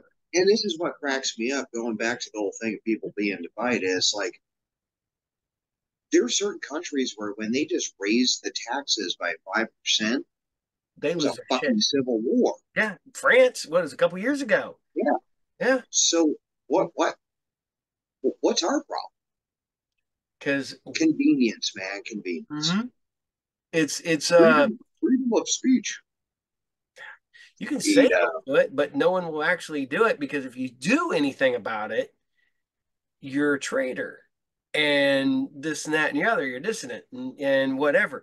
Hey, You, but I mean, you can also be a three, four, 5 time felon and be president. So, I mean, who really cares, right? yeah, We don't get away with that, but everyone else does. I'm just like, have you ever seen what it actually takes to be a president? it's a Have you lot. ever looked into like what it takes to get put on the ballot? It's a lot. Yeah, No, it's not. it's It not. really is. No, you literally have to be like 35 years old or above. Mm-hmm. You have to raise at least, I think, $125,000 amongst at least 15 states by somebody donating. Mm-hmm. And fuck else. That's basically it. Be a U.S. citizen. Like, there's nothing to it. Like, I'm thinking Docta Zombo for president just to drum up hype, but then actually come in with real ideas that some nutbag or group of nutbags out there would be like, he's got a point. Oh yeah, dude, I joke around about it all the time about how because when I turned 35, I was like, oh, I gotta run for president now. I was like, I wanted to be able to step up at a debate, go, this guy and this guy, they don't give a fuck about you. They don't give two shits about you other than your vote. That's it. They're never going to change the price of food and help you pay your bills. They're never going to do this, and Yeah, I would love to do that because you're going to get, you know, pushed off because they're going to make you go away. But you would be able to get it out there. you know how many people come into your store after that just because they saw you on there? I mean, I was actually really considering this a while back because I was like, damn, the show's doing okay, but I bet you anything, uh, if I even ran at all, I mean, that would trump up some shit. I can't even fucking use that anymore. That would drum up some Yeah, stuff. yeah, Look, it's clearly obvious I don't like the man. yeah. I don't really like any of them, but that guy, for real, for real, people, I don't believe that votes actually count because, like I've said it before, I'll say it again. When you're when you got a corporation, okay, let's just stop with this whole nationalist shit. We're not a nation. We're a corporation. Yep. The world is full of different corporations. The UN is kind of the place where all the corporations get together and say, how do we make more profits? Yeah. I'll trade you a war for you go bomb Zimbabwe. Yep. Okay, well, that works out. We could work together. Okay. If you have a corporation, anyone who's ever worked at a corporation or even a small company, how many times have you ever heard of the heads of that corporation coming in and be like, all right, group, let's all get together, okay? We're going to have a fun little thing, all right? We're going to have two people, just like in high school, stand up here and promise you things, and you guys get to vote on who is in control of a multi-billion-dollar corporation, okay?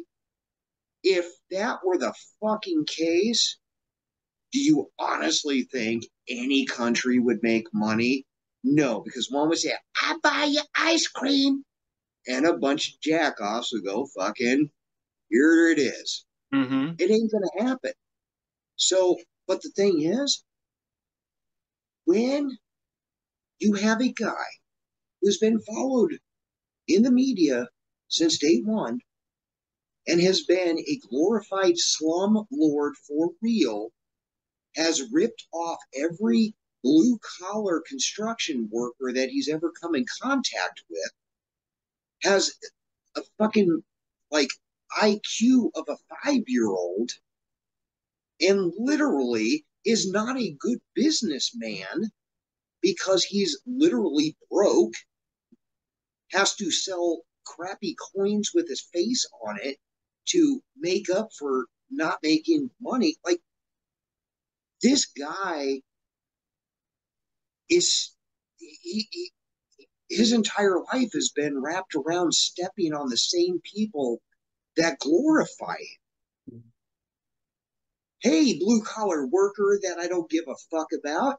I've never been to a grocery store. Why do I care about yours now? I don't live like you. I step on people like you. I kick people like you out of your house if by force, just like a demolish your building. I literally shit on the ground and have people like you clean it up and then laugh at them and don't pay them for it. And this is where we're at. Yep. We literally have people going out trying to bomb motherfuckers and threaten people at Planned Parenthoods and Mm-hmm. out in Springfield because they're hardworking individuals that came over here from a dismayed country. Yep. And we're like, go, Pumpkinhead. Wow. Wow. Wow. That's where we're at. And we Unfortunately, wonder where we're going. we it's sad. And it's weird because in my lifetime, I've been through some shit. I saw Reaganomics. I saw, Oh, as a fuck. kid, but it was still, I knew about Does it it. seem a little familiar to you? Yeah. And then, Just a hint. yeah. And then through the first Bush era, through the Oh, Gulf fuck yeah. War, and it's like trying to explain to people. I was like, dude, our country is less than 300 years old, and we've literally been at war 7/8 of that time. You know, Right. it Canada's got it right. It don't bother nobody. They're from Canada. Uh, and that's what we've dealt with. And it's like, oh, we don't know. We realistically, as a country, we don't know any better. We don't know what it's like not to be at war. We don't know what it's not like that we're sending waves of poor kids to, and I'm one of my son volunteered to go into the Navy and he went overseas. You know, we send wave after wave of poor children so that they can try to go to college and get better their life. And you shouldn't risk your life for a college education. You also No. shouldn't fucking put yourself in fucking permanent debt over a college education. You Or health insurance, yeah. or living, or breathing. Like, yeah, no, you Oh, shouldn't have to sacrifice life to live. literally. Tina got insurance last year, and me and her were on the phone. I was at the shop, and she goes, "Okay, insurance is going to be $425." I was like, fucking every 2 weeks or some shit like that. I'm like, fuck. And then she goes, that's That's a lot of money. for her, for me, her and Joe and Vince. I was like, do me a quick favor. Just remove me. Just take me out of it. See how much it goes. She takes me off there, $190.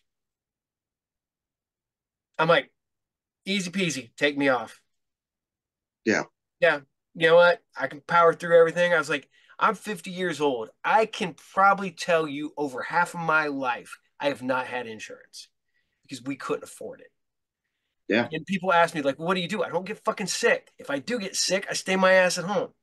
What if you get, you know what? The only injuries I've ever really had was work related. So that got paid by work. So anytime yeah. I got like my hand smashed or hit in the head or something like that, fucking work took care of that. Um, I went through all that, and people are like, "Well, what do you do?" I'm like, one is I power through everything. I've legitimately, been fucking about dying. I had COVID a couple times, and I powered through it. You just do what you Yeah. have to do, and I was like, this while years ago, we had a woman I worked with complain, and she's like, um, she didn't understand how she could feed her family on under $50 a meal. I was like, bitch, and you ain't never been poor. I was like, I was like, fuck you. I was like, I've figured out how to feed my family of 4 or 5, depending on if my son had went off to the Navy yet or not. Right. He's still living at home. I fed a family of 5 on $5 to $10 a meal. And Yeah. I was like, $50, man, that's, fuck, that's Oh yeah. $350, that's just a meal, $350 a week in just your dinner. I was like, dude, if we had $350, we're fucking eating fucking steak and lobster every fucking year, but we Oh don't. man, I don't even remember the last time I bought a steak. Like for me, Yeah. the closest I get to steak is carne asada tacos, and they're cheap. Oh You yeah. know what I mean? I'm like, that's good enough. I mean, I'm not going to be sitting down. Actually, that's not true. I had my boss take me out to dinner one night, and I basically made fun of him at dinner. He was like, "Oh, I want to take you out to dinner and get to know you better." Whatever. I was like, "Okay, where are we going?" He's like, "Meet me at this steakhouse down in the French Quarter." I was like, "Okay." I looked up the fucking prices. I was like, "You got to be shit." I was like, "Right on, dude. I'm going to eat it up." You know what I mean? But I mean, the food was really good. Don't get me Oh wrong, yeah. but like, I'm not going to pay damn near fucking rent for 2 meals. Like, Yeah. I know that shit was $300 a plate, you know, and here Mhm. comes this flame and shit. And he was like, "Yeah, I eat here like 2, 3 times a day, or not a day, a week." And I was like, "Why? Yeah. Why?" Is I it? was Yeah. like, "You do know you're talking to a guy that lived in a bus with no refrigerator for the last 8 years and shit in a bucket, right?" I was like, "No, it makes no sense." I was like, "I get treating yourself, but it should stay a treat, Hmm. not a lifestyle." Oh yeah. That's You know, and it's like, even if you have the means to do so, is it necessary? no. Isn't there something more like constructive that you want to do with your money instead of just what go indulge yourself and like, dude, I don't know, man. The whole idea of it, it sounds everyone wants that. They just want Yeah. this like frivolous free and dude, we all want to have money. Yeah. Don't get me fucking wrong. Yeah. You know why I want money? I'll tell you why. So I could buy a property so people can leave me the fuck alone. And then I can build whatever the fuck I want and keep doing that until the day I die. And I don't have to sacrifice fucking a good piece of wood for a rotten piece of wood and wonder if I have enough money to get the fucking nails to put something together. Hmm. I Well, don't mind using trash. I've been doing it for years, but it's like, fuck all these people, man. yeah. I need a jet boat and a 4x4 and an oversized $800 American flag that's got Trump's big ass on it. And then I'm going to go fly it and make people's life miserable because I don't know how to mind my own fucking business. And then, yeah. And then he'll step on me and one day start a war where my family will die. And then I'll look back and be, oh, damn, maybe I was stupid and look in the mirror and really hate myself and start crying about it like a little bitch, but not tell anyone because I'm a man. Well, you know, it, it is ridiculous. I mean, I feel like okay, once a week, I take Saturday nights. We close up the shop 8 o'clock. All of us guys get together because it's late. Tina's eating. Everybody's eating. My son Joe, who's working for me, he hasn't eaten yet. So we all go. We pick a restaurant. We all go to eat. And I will call Tina up. I'm like, hey, do you want something to eat? Sometimes she does. Sometimes she doesn't.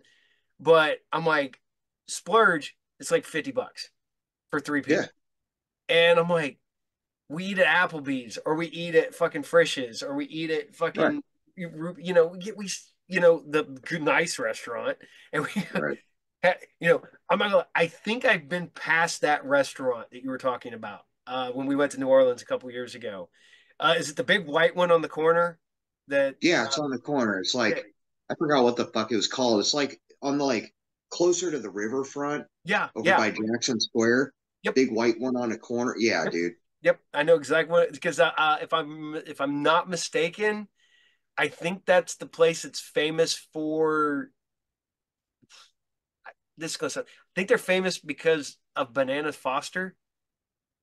The I couldn't fucking I tell you. They're probably famous for fucking being hoity-toity. I even probably yeah had one of the like waitresses or something come by and just like basically was trying to talk to me like, and I mean nothing wrong with it. I mean it was fine. She was like, "It's okay. We kind of do it weird here. I don't get it either." And I was like, "What are you talking about?" It was like, look, don't get me wrong. Just because I'm a broke motherfucker doesn't mean I ain't got no class and I don't know yeah how to fucking, schmooze in with the other jerks. Like, what people don't understand is when they typically look at me right off the bat, they're just like, just another fuck up, probably got a deadbeat job and blah, blah, blah. And I was like, you got no idea who I am. You hmm got no fucking clue. I was like, I could be your worst fucking nightmare, or it could be the guy who just happens to pop up at your board meeting, sits across the table, and has all the technical information. How do I know? Ask Boeing when they were sitting across the table from me, said, who the fuck are you? And I said, I'm the guy who's making all your shit out there and telling the guys how to make it. So do you want my information or not? And the look on their face was fucking priceless. Because do you think I dress nice to go to work? In my version, yes.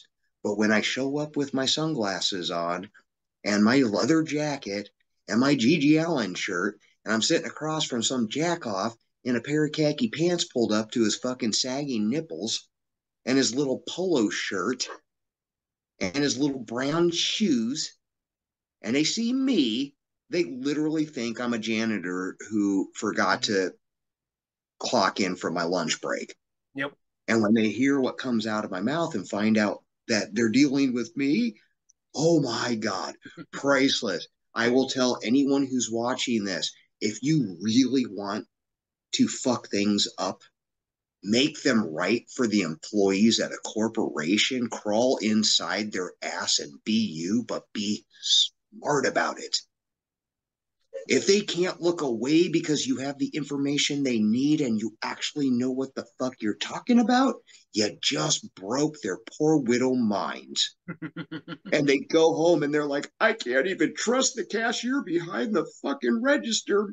They might know more than me. And it's brilliant. Oh yeah. It's brilliant. I'm, I actually, my job right now is I'm managing this glass company. I needed to take a step away from like the big aerospace industry, whatever. Got a small crew, fucking love these guys, man. I've never seen such like tightness, you know what I mean? And lo and behold, you would think like, the big business trips would come from like the big companies. Fuck no, the small ones, dude. My bosses, I have to go out to Italy and then to Germany at the end of the month to go play business with a couple different companies and go to some big glass convention. And I will tell you, I mean, I got my suit ready and the whole fucking nine to play like, I'm not going all scumbag this time. I'll save that for board meetings because that's just fucking classic. But I always kind of get a kick out of it when you walk into a room and you don't look like any of them. Yeah. I mean, they're like, who the fuck are you? you know? Oh yeah. But if you want to break the system, you literally go from the inside out. And what I do on every job I have is the company will make profit with me. I will help them get their accomplishment done if it makes sense to me. But my first and foremost goal, get those employees that need those fucking raises and make sure that you are there listening to every single one of them. Because the thing that I have seen time and time again, which is like my personal fucking vendetta against society, is why aren't you listening to the people that make you rich? Is they believe, like I said before, they believe that they're above us, that they're not the same thing. You know, Right. it's I love people who were given money, Nepo babies and stuff, Yeah. because they never had to work for nothing. They don't know how to do anything. And they think they're smarter than you because they happen to have money. Yeah. And and okay, this goes back to when I told you before. I was an egotistical, arrogant asshole for the longest Yeah. time. Um, I am a really, I've always been a really smart guy. Always. As I've gotten older, I've kind of lost a little bit because I forget things from time to time. Uh, but and there's a new wave of smart people coming in behind me. But for the longest time, 90% of the time, I was the smartest guy in the room. You put me in a room with business people, whatever, I was smarter than almost everybody else in the room. Occasionally there was one that stuck out, but most of the time, and it was funny because you look at me now and I've not changed much, gray, that's about it. But I'd roll in and I would tell them what the fuck they're doing wrong, what they need to do to fix it, and how to Yeah. fix it. And they would look at me and not take me seriously because of this. So then when they would go bring somebody in that's, a smart college, whatever, they would do that and it wouldn't fucking fix a goddamn thing. They It would go typically back, doesn't. they would go back and do what I told them to do and suddenly fucking be great. But by that time they would be like, oh, well, we figured it out. Yeah, no, I fucking figured it out. You took my credit, you dick. And, Yeah. yeah, You know what? I used to get mad about that. And it don't get me wrong, I don't find myself I've never really thought I was like the brightest crane in the yeah, box. You know what I mean? yeah. I'm a good observer. Mm-hmm. I I like to I like to fix problems quickly. So I guess I think on my feet, but that doesn't make me the smartest guy in Yeah, the room. Maybe I'm not. I have no yeah, fucking clue. But the one thing that you know, I used to get mad when people would take credit for something. I'm just like, dude, I literally just told you to do that. I used to get mad about it. And then I realized that the power of manipulation when it comes to doing the right thing is very, very, very useful and very mm-hmm. powerful. So basically, what I started doing is I would start picking out the people that were the biggest gossip to get points across for certain people that I needed them to hear it, but you couldn't tell them to their face because they would turn into little whiny children Yeah. Because they and don't want to and hear make it. a big deal. Yeah, Right. So, and then they don't want to get that person in trouble, so they won't say who said it, but then they'll confront you. Now the conversation's open. Or I would give ideas on how to fix something. Well, somebody would be like, why don't you put that in the suggestion box? I was like, because I'm not fucking 2 years old. no, yep, Do you want to run a business or a fucking daycare? So I would push that suggestion along and let somebody else take the credit for it. And they're like, dude, that was your idea. So I'm like, did it get done? done, Is your yep, job a little bit easier? I was like, then we accomplished what we set out to do. But you could have got a $20 gift certificate to Target. And I was like, I don't fucking shop at Target. yep, Nor do I want their petty handout. If they want to tickle my pink, pay me. Real, honest to God money. yep, Or fix the fucking problem. If you want to tout it as yours, get a promotion, get a new car. I don't give a fuck. If you are going to make the wheel roll better, then take all the fucking credit. I don't want any of it. I'm just making the suggestion because I'm tired of it being broke. yep.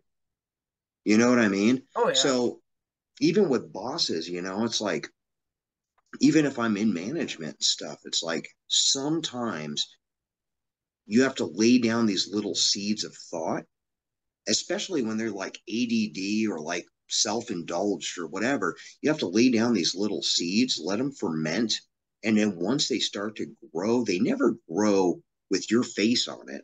They always grow like aha, I came up with this idea. And it's like, and what is it? What is it? Sounds familiar. It's coming. You bought it, you dumb son of a bitch. Now press the button so we can get on with life. So I have learned to try to stand back a little bit and not take the credit and Mm-hmm. let these self-indulged rich yuppie fucktards pat themselves on the back, tickle themselves, and be like, I'm so smart. Let them.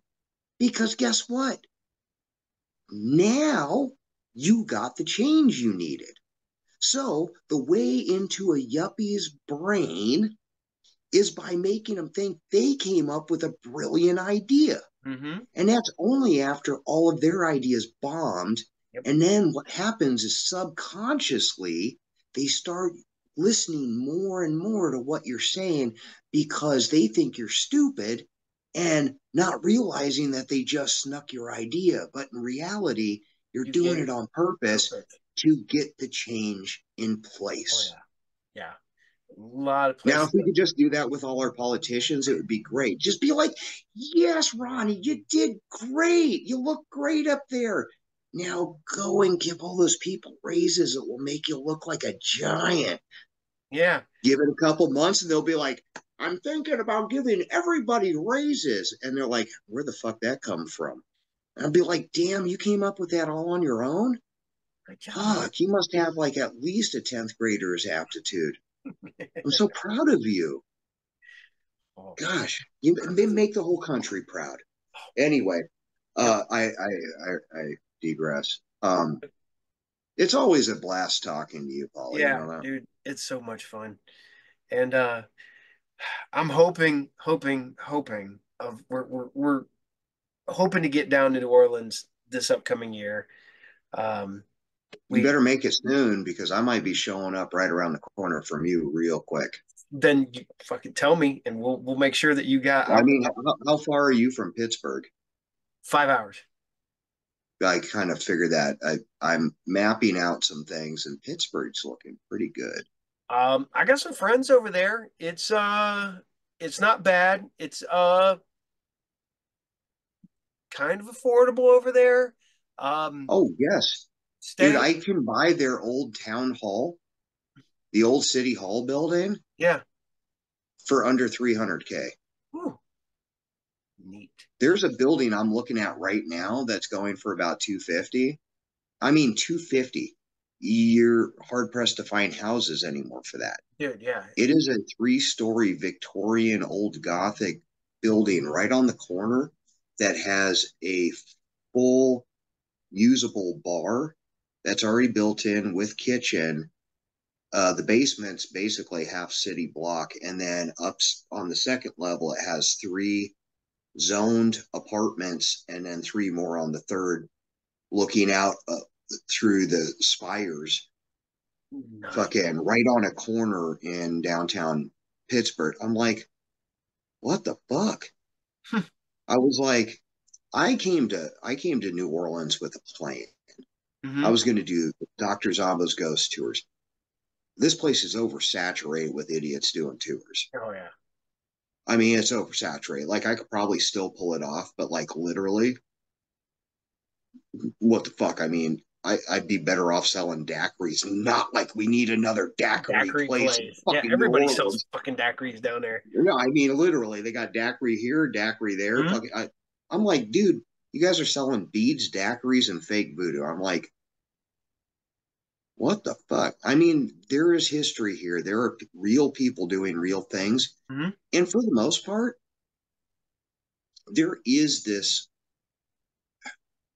there is a vibe here where like people just have this like down south type thing. And by the way, like anybody watching, you ain't all fooling me with your fucking southern hospitality because I've already found one too many times. As soon as something don't go your way, southern hospitality goes right out the fucking door. Y'all turn into crybabies. Hmm. So, yeah, I don't even want to hear that shit. They're like, well, you talk weird and it's kind of offensive. And I'm like, yeah, because I ain't from here. I Yep. was like, if you gave all that no sir, yes sir, ma'am bullshit, whatever you're fucking pulling here out where I grew up, you get shot.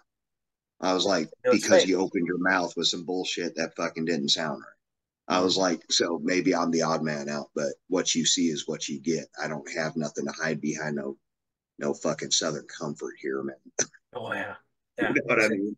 That's But where I'm at now, man. I went through years and years of being trying to be, quiet, not really let people know too much about me personally. Try to keep that shit quiet. Try to stay, yeah, do my job, go about. Now I'm like, I don't fucking care. I people yeah. like, well, I'm like brutally honest about everything. I'm brutally honest about my drinking, my everything about being poor, being coming from not building my way back up, losing There's everything. no reason. No, There's no reason to hide anything yep. because you know what? At the end of the day, who gives a fuck anyway? Oh, You see, know? that's what Tina loves. Her new job, where she's at, she's a boss. She's management. She is. She's able to be herself for the first time ever in her entire career.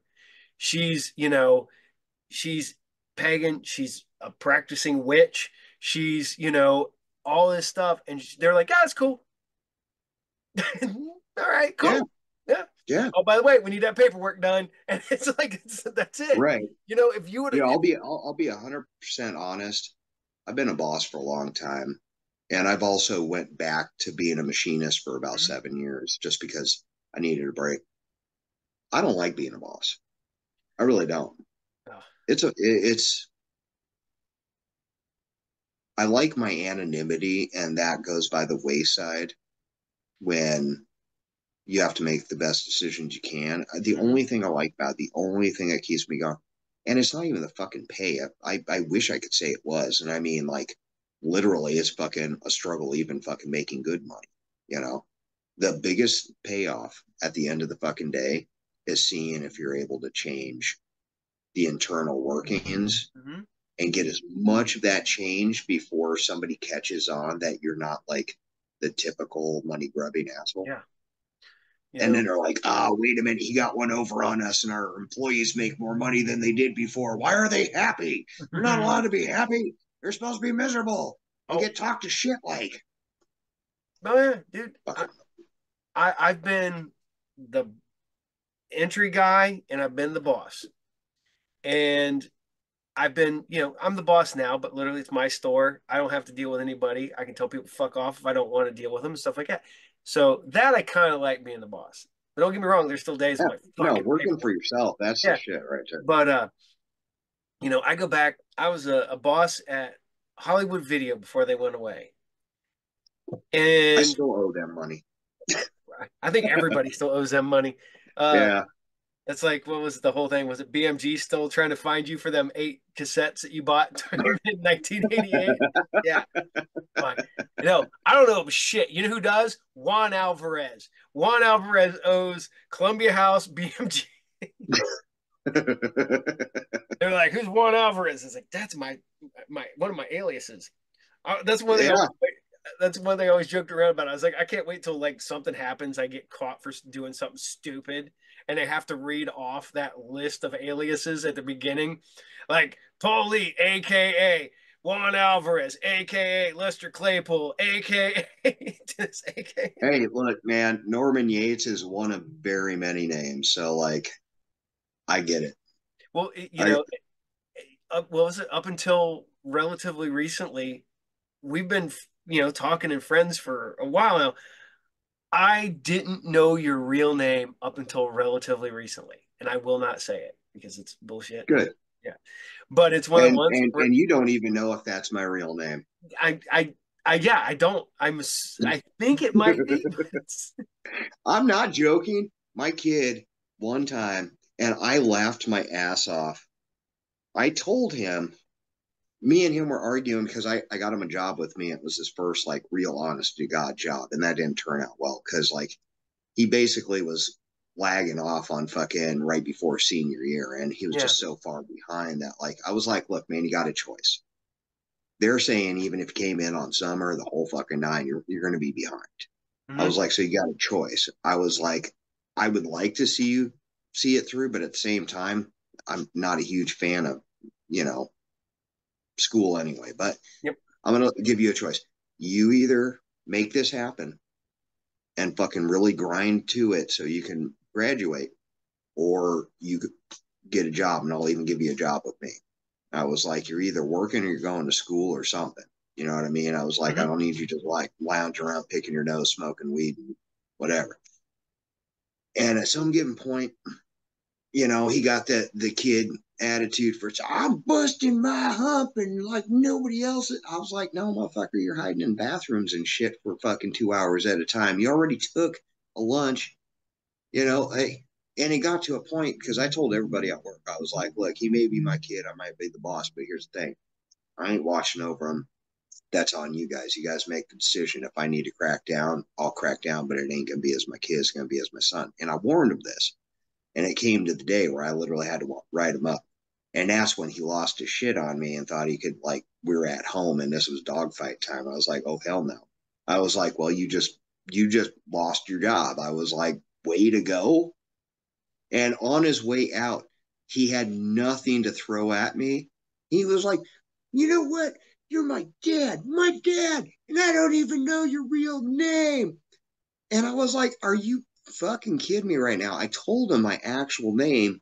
And he's like, yeah, but I've heard people call you this. I was like, that's short for the other name, man. No, it doesn't even have the same letter. I was like, I don't get it either, but that's just the way it is. And he was convinced that like he just didn't know who I actually was. And I was like, Mom, I have wiped your butt. I've held you in my arms. I've given you baths. I was the one who like heated up your bottles and shit. I was like, what the fuck are you talking about?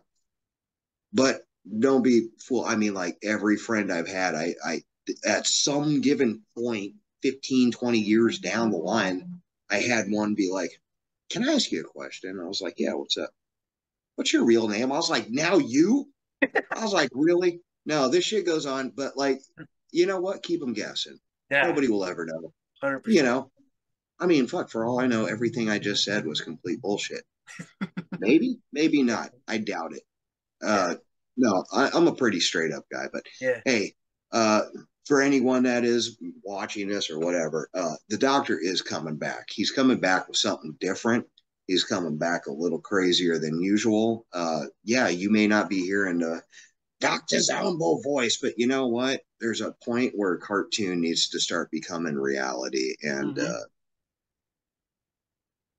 hell, I think I'm already a fucking character by myself. I don't know how much more I need to add to that to fucking tickle somebody's fancy. So Yep. once again, dig it or don't, I'm That's right right. here.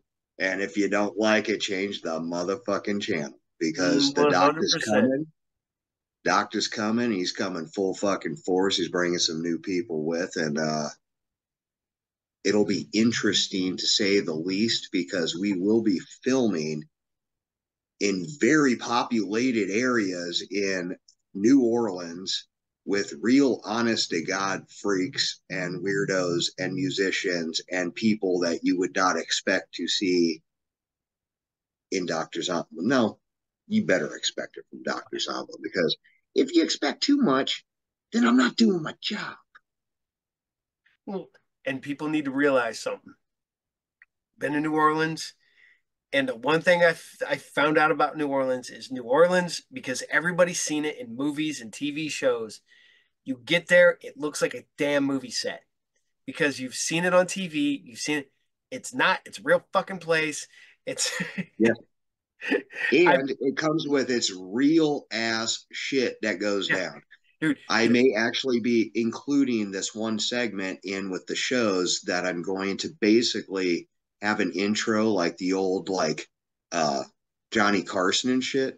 Live from New Orleans. It's and Doctor where I Zombo. go out and I just talk shit to people that are completely fucked up in the French Quarter Oh and film the whole thing. I don't know. I think that could be interesting.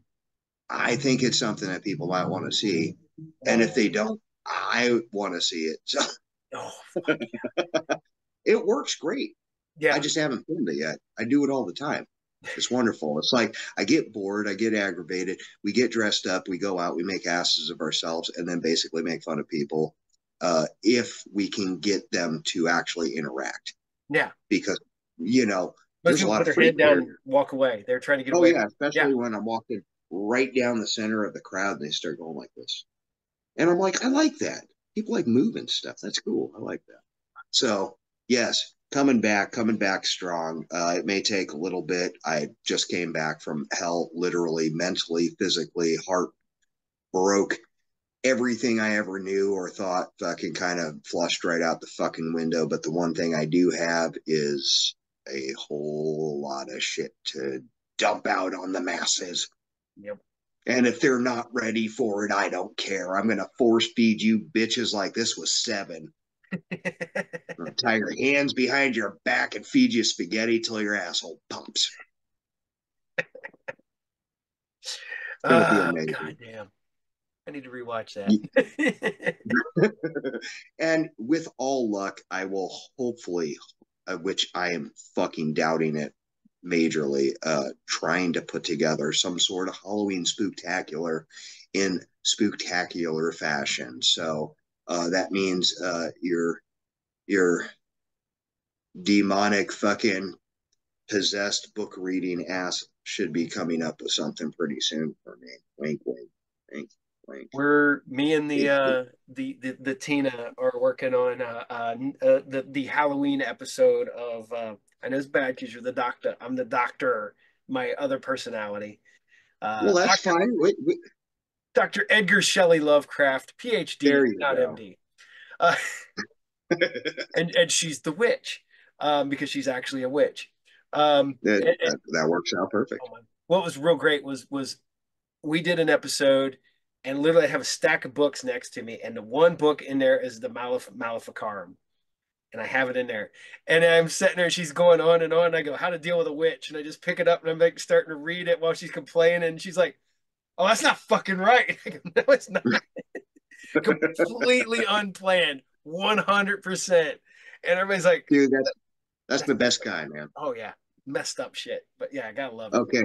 So since you're doing something for Halloween and I am already like trying just desperately to come up with this new episode, like literally I can't stress this enough. I don't know how many people have died just this month, Mm-hmm. which has kind of put a cramp on shit. God bless their souls and fucking hopefully they find their way, you know. But there's been a lot of shit going on, but I'm coming back and maybe since you're doing a Halloween thing, why don't we just screw up everybody's Christmas and I'll put out Docta Zombo's Go Fuck Your Christmas. Here comes Halloween again anyway. You know? Hell Have yeah. Halloween spectacular on Christmas while everybody's like, oh, Halloween's over. We can all sit around our stupid sweaters and act like we give a shit. And then here comes the Go Fuck Your Christmas. It's Um, Halloween too. hang out with Dr. Zombo and his freaks instead. And then we'll Fuck yeah. just be as bold and as creepy and as disgusting as possible. And, you know, maybe have like a full 20-minute session of people just throwing up Christmas dinner or something, you know, just something that just really brings it all home, Yes. We you know? you need 20 minutes of Christmas depression.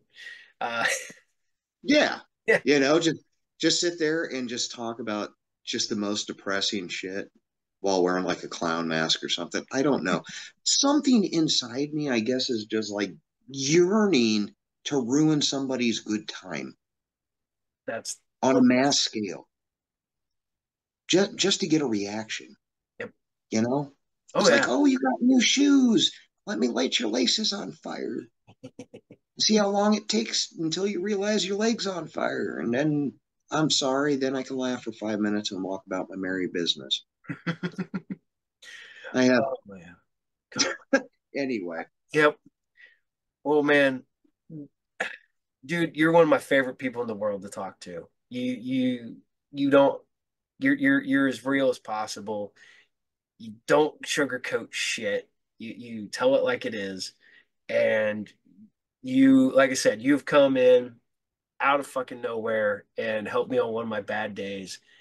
And, you know, you're just fucking awesome. And I know you went through some shit this last year, but I am so very happy that you found your love of your life in that time period though too. Thank you. Because you post pictures and I just see it like between the two of you, man. You can tell. You know, it's it's there, and I'm so fucking happy for you, dude. I am on I that. appreciate it, man. You've been a solid friend, and I know we haven't met in person, but Yeah, you we know, will. by the way, too, your taste in people, man, you got really low expectations. I mean, look at me, you know. You, But no, you man, you should see my everyday friends, man. I've been friends with the same dude for 35 years, my buddy Mark. And I tell everybody, because everybody's like, how the fuck are you still friends with him? I'm like, dude, we've been friends for 30 some years. I was like, I deal with his dumb ass all the time, and he deals with my stupidity all the time. I was like, he's a grumpy old fuck, and he's a grumpy old fuck 90% of the time. But you know, he's like, but he's your grumpy old yeah, he's fuck, my grumpy old fuck. And right? and it's fun because we've kind of stepped up. We've helped some friends recently, and I've gotten attached to a couple new people that I've been friends with, but I got more attached to them. And I joke around that my friend Bone, he goes with us like all over all the time. Like he'll like we go to concerts, Bones with us. It's just how it is. He's with us. Yeah. And he's become part of our family. He's gone with trips with us and stuff like that. And I just realized today and that we are Jay and Silent Bob. Bones short. He's even got the trench coat and the whole 9 yards, and he doesn't talk a whole lot. And he doesn't get mad hardly at anything. Literally, I looked at him and was like, "Man, Bone." I was like, "I've never seen you get upset." He goes, "Nope, no sense in it. Hmm, no, nope." He goes, What's me getting mad gonna do?" I'm like, "Fuck, I wish I could be that way." Yeah, I know. I was just about to say I'm a little jealous at this Yeah, point. and he's just this, and then there's me, and I'm the taller of the two. I'm a loudmouth. I will fuck shit up every chance I get. And it's funny because we become, and I didn't notice it until I was talking to Tina upstairs. I'm like, fuck. She goes, "Well, what do you want to do this weekend?" I was like, "Oh, there's a comedian and we got free tickets." And I was like, "We can take Bone and we can take," she goes, "Can we go by ourselves?" And I went, "Oh yeah, fuck yeah, we can go by ourselves."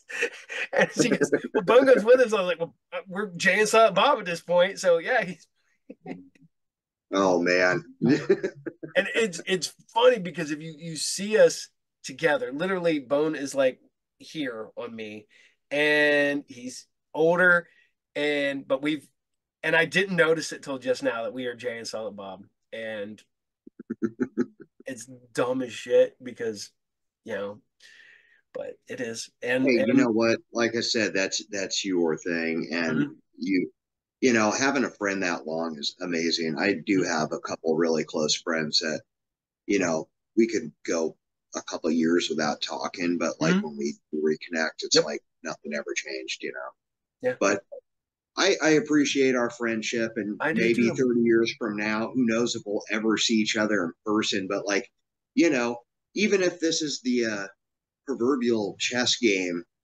that goes on forever, and we end up being the two old men in the balcony, like in the Muppets, just bitching about everybody younger than us. That's fine by me.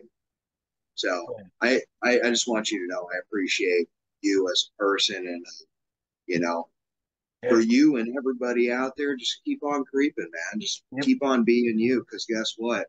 You ain't got much longer to go before the whole shit house goes up in flames. And I'll be sitting Yeah. in my Bermuda shorts and my sunglasses and a pina colada watching the mushroom cloud from over the hill. See, you got me. You're waiting over the hill. Everybody asks me, they're like, "What's going to happen? What would you do if the bomb was coming, or the meteor was coming, or the planet we're going to crash into the planet?" I was I'm like, going to run right into "Round it. fucking zero." I want to be that guy who's the last person, they're because there's gonna be camera crews filming it. Oh, yeah. I want to be that guy standing ground zero. I don't smoke, but I'll be like, "Yeah, here it comes." Yeah. Or pull a Jimmy Stewart. Oh, look at that. It's a mushroom cloud. That's great. It's a wonderful world. Wonderful, boom. Fuck it. It's been fucking great, man. I'm Oh, glad that dude, you had me on. I'm so glad to talk to you, dude. And it's been fun. And anytime you need to talk, anytime you want to talk, you just reach out to me and we will talk. And Absolutely. I am free anytime you need me. And we will bullshit and get this bull crap out of our systems, and and all that fun stuff. Because right now, when I get done here, I'm gonna go turn the fan back on, because if not, you can't hear anything fucking down here. I'm gonna go over there and get an edible. I'm gonna fucking chill out for the rest of the night and I'm gonna fucking go smoke me like 3 cigarettes in a row on my porch and hope to God that I only hear like 2 sirens fly by. Like yeah, I get it, man. But listen, soon enough we will talk again. yep. Love you, brother. Love you I too, hope man. everything goes good, man. And I'm hoping things go better for you and get straightened out. And I am, like I said, dude, I am so happy that you've met the love of your life, bud. And because as I say this, and love's a hard thing to find. Sex is easy, love is hard. And to find somebody who can put up with your shit with my shit, your shit, everybody, each other's shit, Yeah, and they stick with you. Fuck, that's somebody you hold on to for the rest of your life. especially for me. My biggest thing that I got to have is somebody just as fucking weird as I am. Oh, And I found that. oh yeah. She's my little creep. I love it. I'll tell you, Tina, 100% my conscience. I take. She's about 75% conscious. My conscience. My son Joe is the other 25%. Anything I think I'm going to do something fucked up, I hear their voices in my head going, "You're going to go to jail, Dad," or I hear, "You want to go to jail in Detroit?" Yeah, literally, I'm in Detroit getting ready to fight a guy in a club, and I hear Tina's voice in my head going, "You're going to go to fucking jail in Detroit. Is that where you want to be?" And I went, "No, this is not." I could think of better jails than Detroit, but yeah, I would be. Now, you know what? Keep my face in your head too, out of the blue. I know this is going to fuck you up one day. Next time you're doing something wrong, be like, you sure you want to go to jail? You kind of do. You want to, You don't want to you? go to jail, don't You'll you? beat that guy's ass. Oh man. Well, You got to have a devil there oh too. yeah, went on your And I shoulder. mean, come on. You're the Yes. doctor. One of these days, you need to hide horns underneath that hat so you pull the hat off and the horns are there. You know what's funny? I actually had horn implants for like 10 years. I actually hand carved them myself there with the under the skin because a lot of people don't know that's actually what I used to do for a living. So that's part of the body modification Yeah. industry. So yeah, yeah. So I had horns for a while, and I'll tell you the only thing. At first, it was cool, and then all these stupid documentaries saying all the behind the scenes, this is how you do it and shit. So then people got this dumb idea that they could just like touch your head. No. I'm like, don't fucking touch me. Mm-hmm. The only thing that ended up coming out good about those was I got a couple car wrecks, and damn, they saved my face from that windshield, man. I had, oh yeah, I mean, they were like rubber bumpers, you know what I mean? It was fucking great.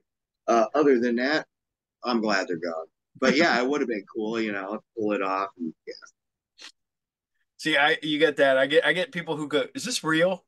Fuck, what do you mean? Is this What, real? what, what kind of dumb fucking question is that? Yeah, You're no, I like, got. do I look like I'm dressed up as Santa Claus for fucking Christmas, man? Like, what the fuck? Oh yeah, no, it's like yeah, I fucking I attached a graying beard to my face. Yes. Dude, people ask me all the time, they're like, did you just dye your facial hair? I was like, yeah. I was like, you saw me yesterday. It was packed full of fucking white. Now it's all black. What do you think? Why would you do that? I'm like, why wouldn't I? Because I don't feel like looking at the gray yet. I like the black. You got a problem with you never dyed your hair before? See, this shit is what fucking getting tired of me, man. Fuck that. Hey, you know what? I need to just I shave it all off. I need to just oh go. that Yeah, I dude, need I got that. my whole Yes. head tattooed when I was like 17 because I started going bald in high school. You know what that's like?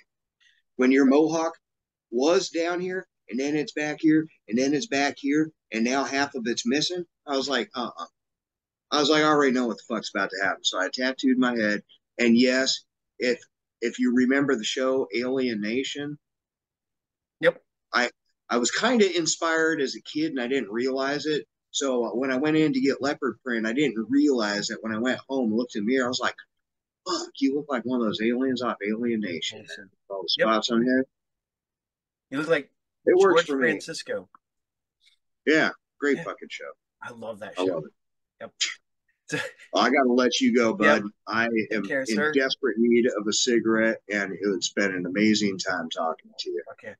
This will drop Monday morning. I'll edit it up on Sunday and have it up on Monday, and we'll And we'll see how long they actually sit through all this because I guarantee at some point they're like, two and a you half hours. Fuck geriatric this. fucks, you geriatric old men, politics Staring at and the clouds, I prices. say. No. Fuck. All I'm right. sure the next time we talk, it will be fucking, cold cream and bunion band-aids. I don't fucking know. We'll work on another thing. No, what we'll do is next time we'll just plot something. We'll just talk something just fucking practical. just practical the entire Yeah. episode just to fuck with people. Like, why are Did they you talking know about you can making fillet spaghetti? fish in 4 different ways? Yeah. You know, How do you cook? How do you cook fucking crab patties? I don't know. What the fuck? I make the best rice in the planet. Okay, we Yeah. don't need to go down there. We're giving away too much for the next show. Next show is going to be up there. All right, man. Well, you Cooking. have All right. a good night. Take Have a good care one. and see you soon, man. Love you, dude. All right, brother. Have a good one. You too.